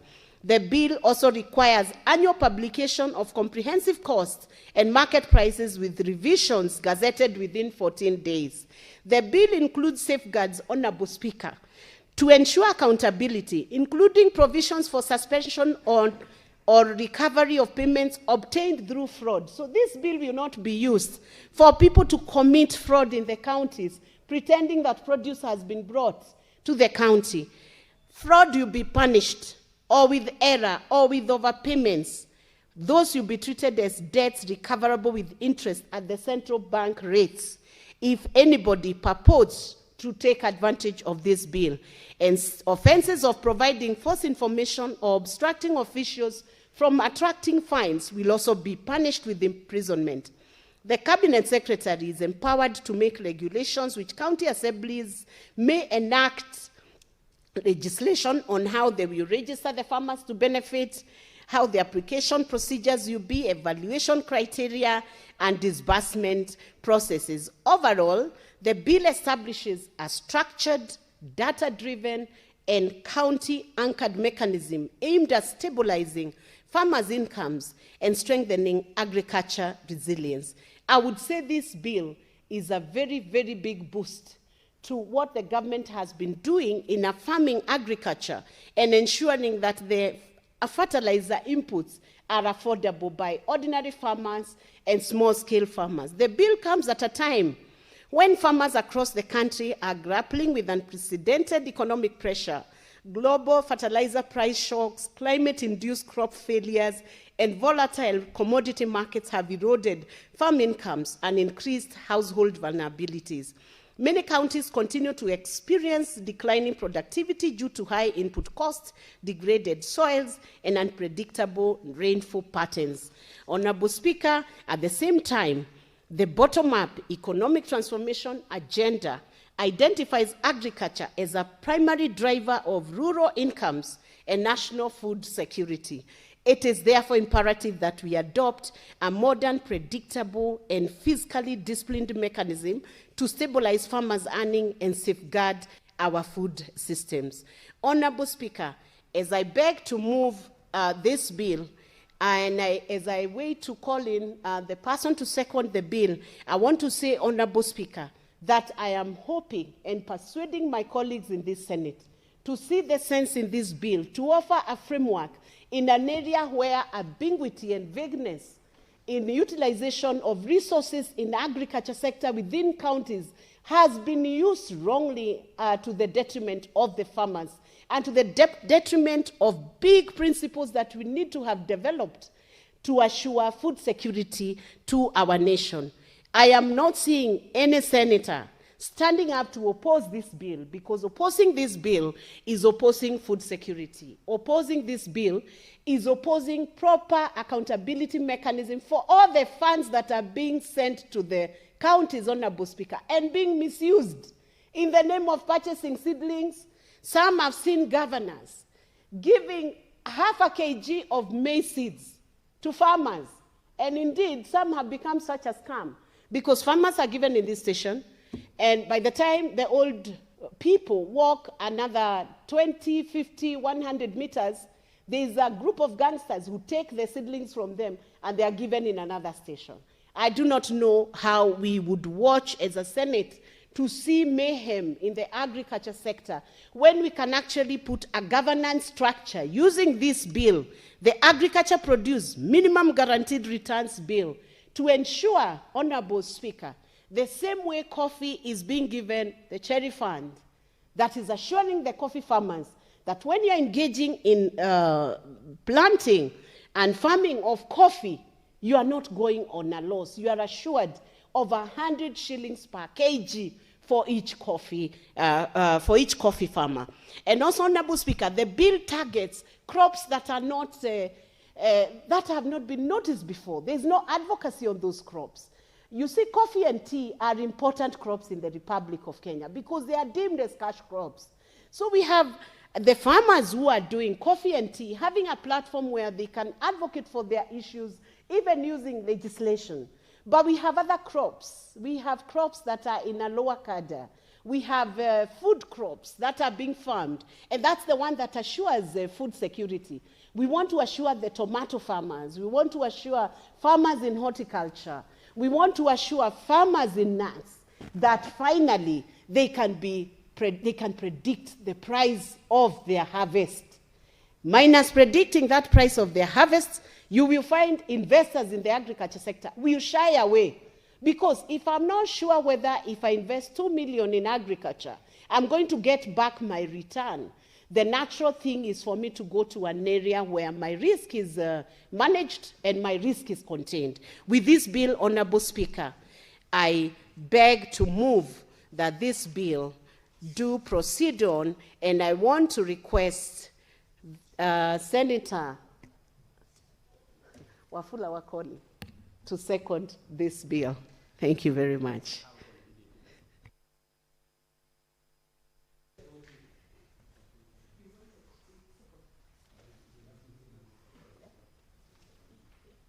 Senator Wakoli. Thank you, Honorable Speaker. As ably articulated by Senator Veronica, this bill includes safeguards that ensure accountability, provisions for recovery of payment obtained through fraudulent means, and to ensure that the debts are recoverable with interest at the central bank. Honorable Speaker, the bill establishes a structure, data-driven and county-anchored mechanisms aimed at establishing farmers' incomes and strengthening agricultural resilience. This is a matter that our farmers have been struggling with for many, many years, and to ensure that comprehensive jurisdictions have shown that provision of funding support in agriculture produce has helped the growth and stability of the agriculture industry. Honorable Speaker, I want to conclude by saying that to operationalize the scheme, the bill establishes a county minimum guarantee committee responsible to determining eligible crops, livestock, calculating average market prices, and comprehensive production costs. This bill shows that it is anchored in devolution, that the primary decision-making will be based on county prioritized products, crops, and this will ensure that every county has and even the Kenya Kwanza government is building industrial parks, Honorable Speaker. It simply says that every county, as it determines the crops or produce or animals that they will champion in terms of the Ministry of Agriculture, this bill fits into that kind of arrangement, and the farmer of Bungoma, the farmer of Kirinyaga, the farmer of Mandera, the farmer of Marsabit, although they planted seedlings when the drought was there, Honorable Speaker, we pray that they should have hope that next time they will plant when it is raining, and that this bill will be sufficient enough to give them an opportunity to flourish. And finally, it is in the spirit of the bottom-up economic transformation agenda that identifies agriculture as a primary driver in rural incomes and national food security. We are dealing with the drought now, Honorable Speaker, because many of the counties don't understand that the poverty that our people go through is devolved. They need to invest in agriculture. They need to give people the capacity and training to embrace agriculture. The young people of this country must not only wait for good, sumptuous meals on the table, but be encouraged that going to the farm is the best way forward and the earnings will be good. It is therefore imperative that we adopt a modern, practicable, and physically disciplined mechanism to stabilize farmers' earning and safeguard our food system. Honorable Speaker, the farming industry in Kenya, the sugar industry, as you know, we passed the bill the other day. The President told us we shall be getting bonuses. Mumias Sugar gave, but it goes a long way after this leasing of our factories, that this bill will go a long way to enhance that. We have macadamia, we have the avocado, we have the coffee, and all these products should be anchored in this kind of structured bill that our people have been lacking for many, many times. Honorable Speaker, I beg to second. Honorable Senators, I propose the question that the Agriculture Produce Minimum Guaranteed Returns Bill, Senate Bills number 17 of 2025, be now read a second time. Senator Professor Kamara.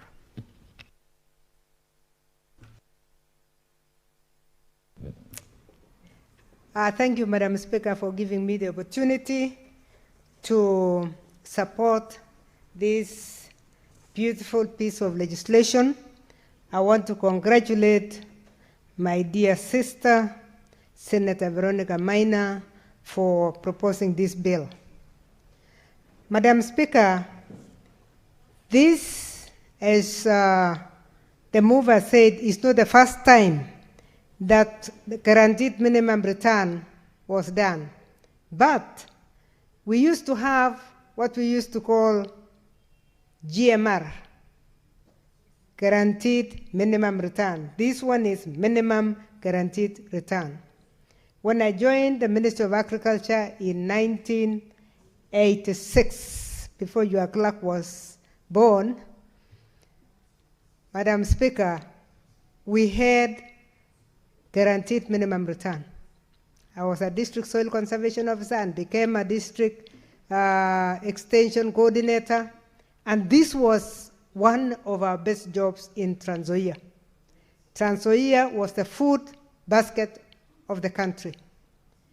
And for farmers to be encouraged to farm, to plant maize, it was extremely important that guaranteed minimum returns were applied.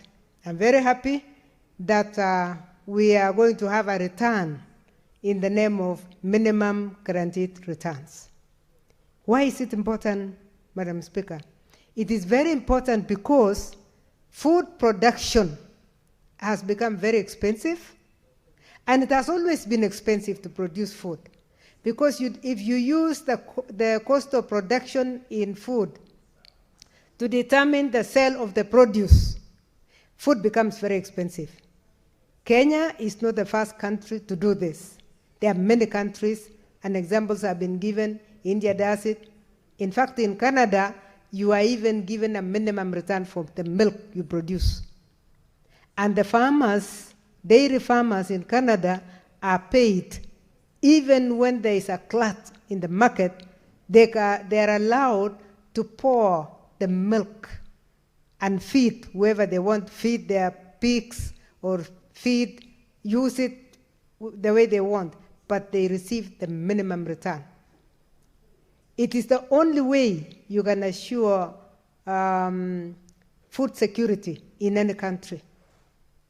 The support that farmers are getting now, the subsidy, again, is something that most countries in the European Union have embraced. Why? Producing food is expensive, and food is supposed to be a right to everybody, like it is in our Constitution, Madam Speaker, that we have a right to food and good nutrition. But if you just have that as a right and you don't protect the producer, it is impossible for you to be able to implement that right in your Bill of Rights. So it is very important that you actually facilitate farmers to give you, to ensure that you get the food that you want to guarantee, whether it be the students. Madam Speaker, you are with me in the Committee of Education. And we have been demanding from governors that children must be fed according to the policy for PP1, PP2, which demands that a child must get a well-balanced meal at lunchtime. We know our governors are still escaping with porridge. And they tell you we give them porridge at 10, and then they expect the child to just drink porridge at 10 and go home at 1. By noon, they are tired and they're sleeping in the room. So for us to be able to actually have food, even for the same governors, because I'm very impressed that this is a law that is going to be implemented dominantly in the counties, the county governments should look at the food that they will require for their children and implement minimum guarantee return to the farmers that will produce. I'm seeing Gitui putting the mung beans in their minimum guaranteed return. I am seeing Trans Nzoia, of course, obviously in their maize, Bungoma in maize, Nandi in maize, Uasin Gishu in maize. And I like the way the bill has done because it has given the freedom and the leeway to the governors to choose the crops that they are going to give the minimum guarantee for production purposes. This minimum return, as I was looking at, may be different for different crops because of the production costs that are required. And it is very important that that is captured, as was captured by the mover in one of the clauses. I think it was in clause, was it clause? Yes, clause 12. If we focus on the food security, then the minimum return will be as per that crop. I want to persuade the mover that it may not always be 20%. In our days, because I was an assessor, we used to assess, and we had economists that would give us the production, whatever they call the minimum production of Trans Nzoia, which was different from the minimum production of Elgeyo Marakwet and different from the minimum production of Bungoma. And we would have to use our own. So we would assess the production and the losses. It is also very important to note, Madam Speaker, that not every year is a good year in agriculture. Because of climate change, we have erratic rainfalls. Sometimes there are droughts that just come midstream and crops are destroyed. This minimum guarantee return is going to take care of that. Because you have to take care of calamities, apart from the fact that if you don't get what is your minimum income, something that can make you break even. Because if nobody break evens, we will have insecurity. Madam Speaker, there is something new that is coming in Western Kenya and North Rift. We are discovering coffee for the first time in our lives. And because of the discovery of coffee, there is a lot of shift towards producing cash crops. We never had cash crops, and we do not know. And when the minimum returns was returned, when subsidy became debatable, then it became very difficult. So there is now a shift towards cash crops. And if everybody goes cash crop, then there is going to be a major problem in food security. So I want to support, and I believe senators will support this bill. And the only thing that I would like the mover to look at is to look at what is 20% for mung beans, what is 20% for maize, what is 20% for any other crop. Or alternatively, give the leeway to the counties so that any county can look at the crops that they're producing and come up with their percentage. We may not need to limit it here, because if you limit it to 20% of the difference between the average price of the product and the comprehensive costs, and the costs again become variable because different fertilizer regimes have different variabilities. Also, application of fertilizer, including top dressing, is varying from farm to farm. Some people say split, you are top dressing. Others come in and say split, but also have another liquid fertilizer. So you may not be able to get exactly the cost if we go that direction. What we also need to work is to work with the research institutions. Let CARI tell us what the actual optimum yield is of the different crops in the different regions of this country, so that we actually base our minimum on what has been established by our research institutions. Otherwise, Madam Speaker, I'm very, very delighted because I was involved in GMR before. I was an assessor in GMR, and I know it encouraged farmers, particularly in Trans Nzoia where I worked, to actually farm.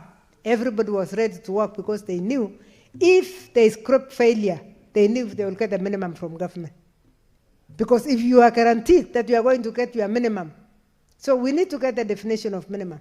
If the minimum can be met so that you break even, then anybody can be able to produce food for this country.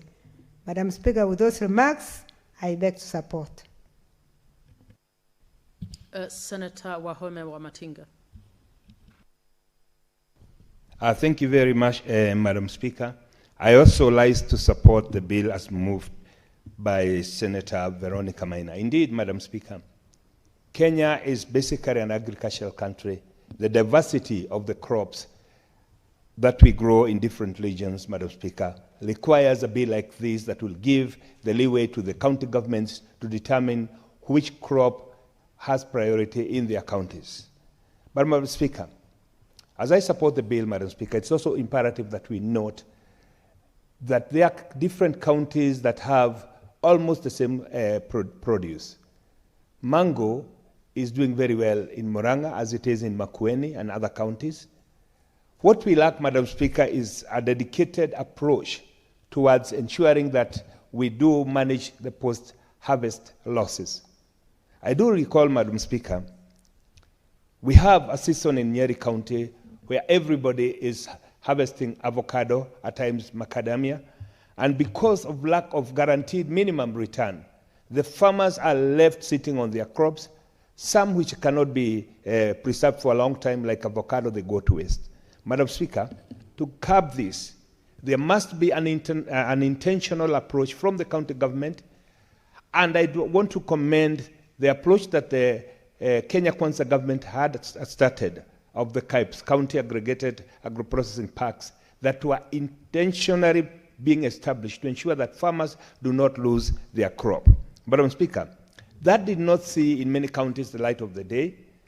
Political mispriorities, Madam Speaker, has led to the disaster as was explained here by Senator Veronica, where the farmers in Murang'a were made to harvest their mango, believing that the county government is going to buy from them, only for the county government to leave them sitting on their mangoes, which went to waste. Madam Speaker, it is also important that we know that the advancement of technology, easy transport across international borders, and also the demand of organically produced produce, Madam Speaker, should be a major advantage to most Kenyan farmers who do farming without applying any chemicals. This, Madam Speaker, can only be leveraged if we also embrace our new markets. As we do that, Madam Speaker, also embracing technology to ensure that we preserve the produce that we have, so that the easily perishable goods like mangoes, avocados, tomatoes, and others, cabbages, Madam Speaker, can be preserved for a longer time. If you go to countries like Holland, Madam Speaker, you will find that they're using what they call the chalk freezing, so that they can preserve the produce without losing the vitamins, without losing the nutritional value of the same, but they extend the shelf life by several months, Madam Speaker. But what I'm happy about this bill, as proposed by Senator Veronica Maina, Madam Speaker, is that it envisages a situation where abuse or fraud can be practiced by some farmers, and therefore proposes measures that will ensure that the fraud is not there, Madam Speaker. And that, being in a country where people are used to corruption, where people are used to quick fix bucks, where people are used to taking shortcuts, Madam Speaker, it is important that from the word go that we anchor the control mechanisms to ensure that we do not have another golden bag in terms of guaranteed minimum return. Madam Speaker, we must also, as senators, encourage regional integration and formation of producer groups, so that those counties that produce predominantly a certain produce, like Nyandarua with milk, Nyandarua with potatoes, which are also the same produce that are produced in Nyeri, if we have approach of having an aggregation center where we can ensure that to achieve economies of scale, we will achieve the number, the quantity that we need, and the quality, most important, Madam Speaker, so that we can be able to give our farmers not only benefit for value for their money, but also ensure that they attract the top dollar by ensuring that they produce the right quality. Madam Speaker, it has been said by the mover again, and this is also very, very important. There was a time that we used to have guaranteed minimum return. We are not lost to the fact that the global competition has become bigger, but equally the population has increased across the globe, Madam Speaker. And therefore, the increased demand, if we use the right technology, Madam Speaker, if we do the open new markets, non-traditional markets, Madam Speaker, it would be in line with the government policy to ensure that farmers get their returns. But, Madam Speaker, we must also ensure that our farmers, they produce the right quality, the right quantity, and then also establish mechanisms of evenly distributing that very, very, very same produce across the county. Madam Speaker, you've seen cases where people in the northeastern, people in Turkana are starving, while people in Nyandarua, people in Nyeri have overproduced potato and carrots and tomatoes, and they have nowhere to take them. This, Madam Speaker, with a good approach from the county government, with good communication platform, with good logistical arrangement, Madam Speaker, we can be able to ensure that no Kenya is starving because we are producing enough. What we lack is the distribution network. What we lack is the information transparency in the market. And therefore, Madam Speaker, as I support this bill, I would want also to call upon all the senators that it's the high time that we sit down and ask ourselves, along which lines can we form economic blocks that will make it economically viable to establish aggregation centers, because some of the counties, Madam Speaker, might be too small to achieve economies of scale, and therefore might need the input of the neighboring county, and they can be establishing an aggregation center, a close county aggregation center that will ensure that the same produce is given the same treatment. Madam Speaker, I support. Senator Ledama Olekina. Thank you, Madam Speaker. Madam Speaker, let me first of all begin by appreciating the good senator, the temporary speaker most of the time, a good lawyer, and a good SG. Madam Speaker, I'm a realist, and as I support this proposal, I want to play devil's advocate and try to criticize the bill so that my dear sister can attempt to fix loopholes that I see that are very dangerous. Madam Speaker, agriculture is devolved.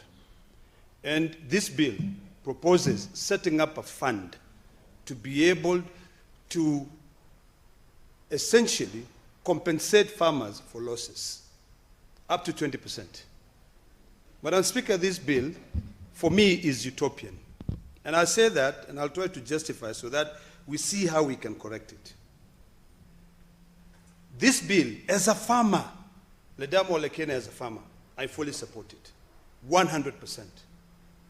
As a senator who is tasked with oversight, who is fighting issues of accountabilities in counties, I want to take a back step a little bit until I sit down with my sister to try and fix loopholes.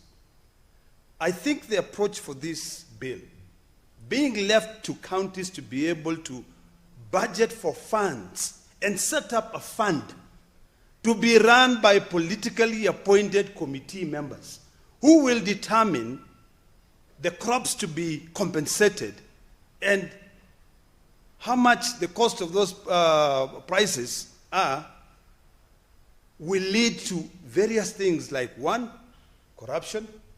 Number two, it will also bring out rivalry between different groups. Hypothetically speaking, if I'm not in support of the current governor and my crops have been damaged, and I depend on this committee to be able to support me, so for me to be able to be paid my 20% at least, if my crop, let's say maize crop, I'm selling it at 3,000 shillings. And that is the market price for 3,000 shillings. But I did not do the right thing. I did not apply fertilizer. My crop is full of weeds. So the person coming in to buy them will only pay me 1,000 shillings. But because there is a piece of legislation that has been tasked, that is currently going to be overburdening counties, because each and every county, a county will have to set money aside. Hypothetically, if the budget is in 4 ports and agriculture is big, it will set up one side.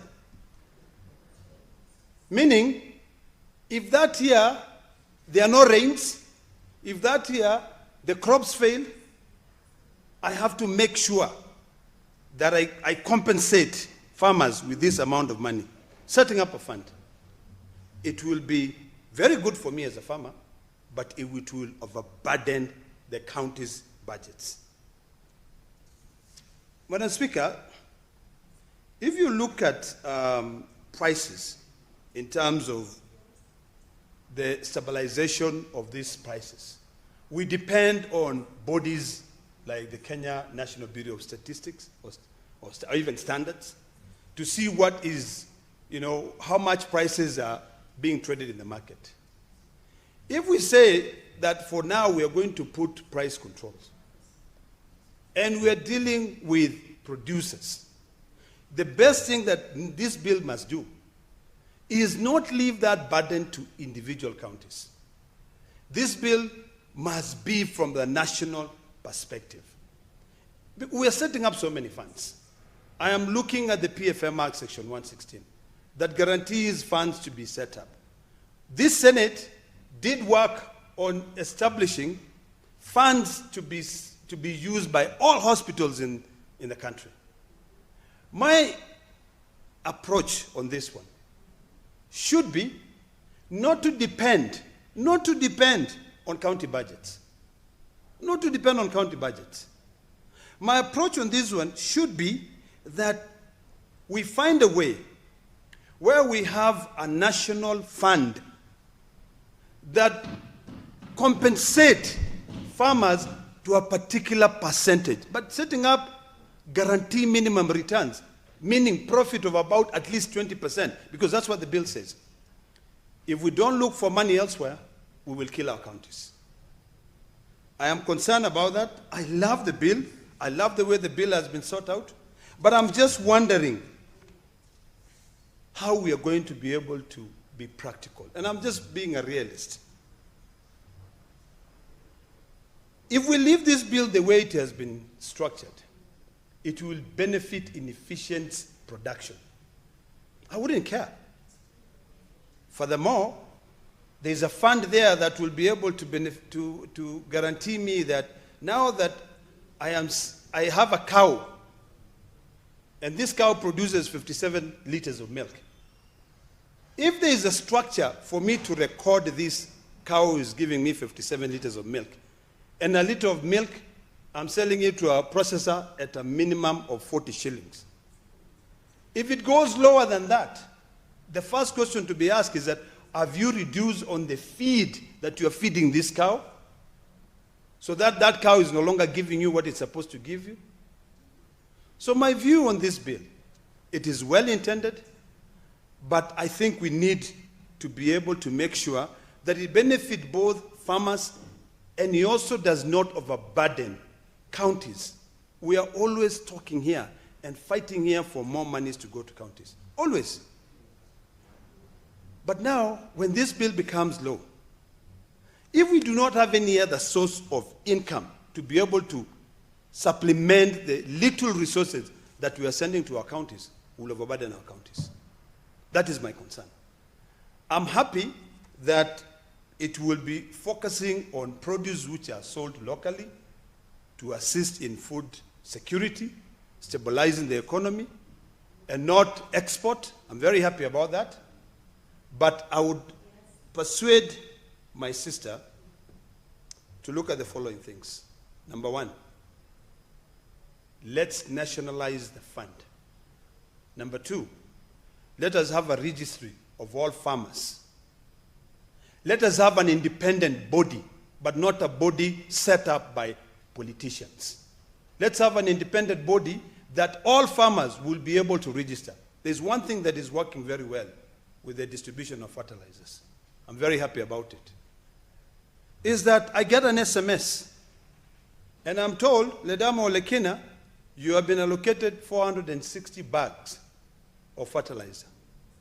When I want to buy the fertilizer, I will share the text message. If I can afford 100 now, they will send me another one telling me that it is 360 which is left. So there is a structured way.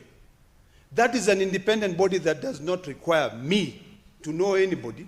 I can send somebody, they can take that text message, and it can work. Okay?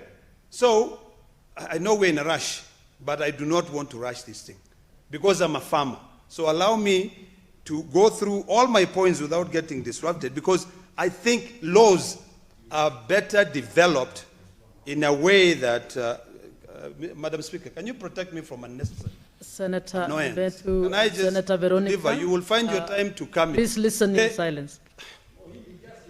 It doesn't matter. Senator Methu, you're out of You're not order. the speaker. Senator Methu, you're out of order, please. I mean, it's completely insane to tell me that Senator, you are getting out of order. Why? Why is he out of order? Senator Methu, you actually are exchanging without going through the speaker. So I would request that you listen to Senator Ledama to finish, please. Senator Ledama. Madam Speaker, I'll use my 6 minutes.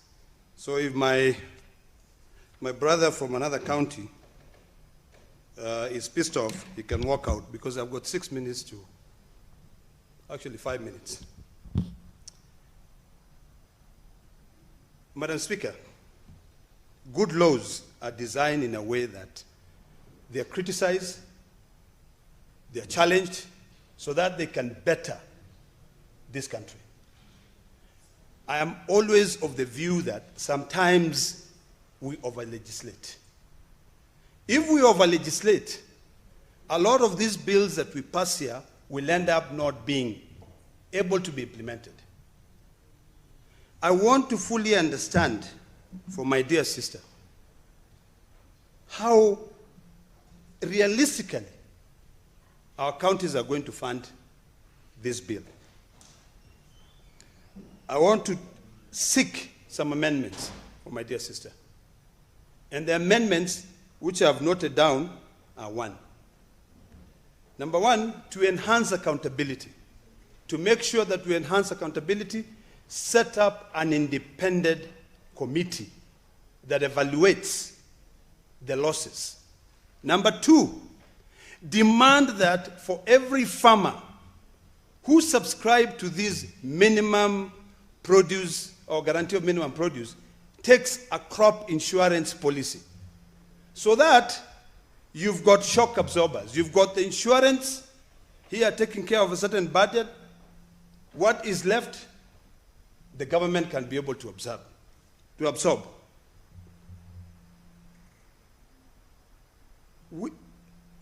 Instead of every county sort of like having all crops, I think my dear sister, who is a fantastic lawyer, can work with established bodies in this country to determine, if it is narrow county, what crop can this bill guarantee a minimum return. In narrow county, we thrive in wheat production. We are #1 in the country. If you go to our neighboring county, they have corn or maize production. We have potatoes. You know, we have milk.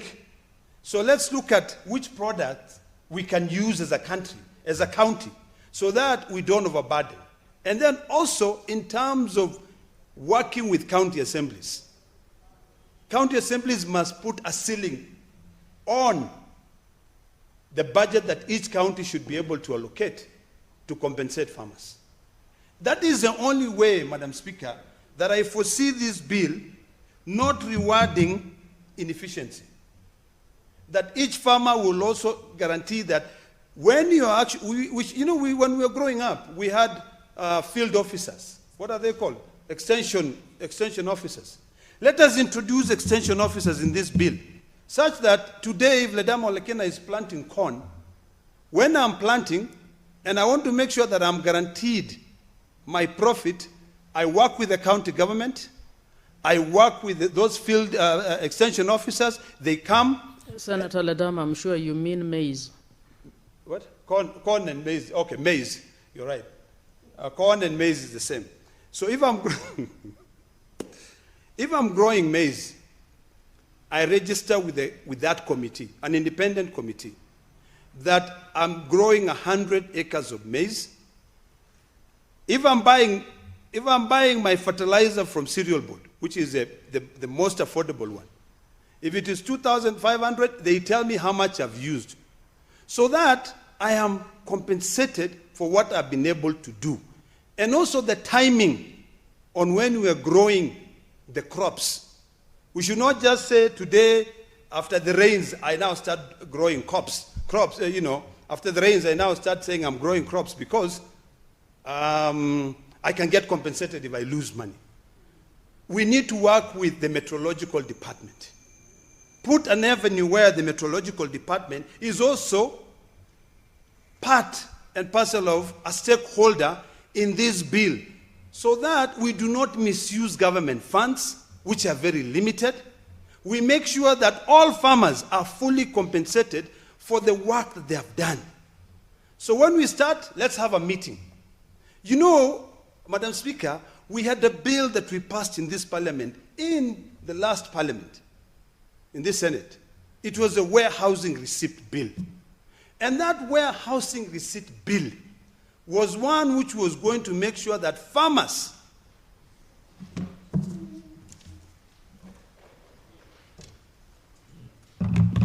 Honorable Senators, it's now 6:30 p.m. time to adjourn the Senate. The Senate therefore stands adjourned until Tuesday, 3rd March 2026 at 2:30 p.m. Senator Olekina, you have a balance of 5 minutes.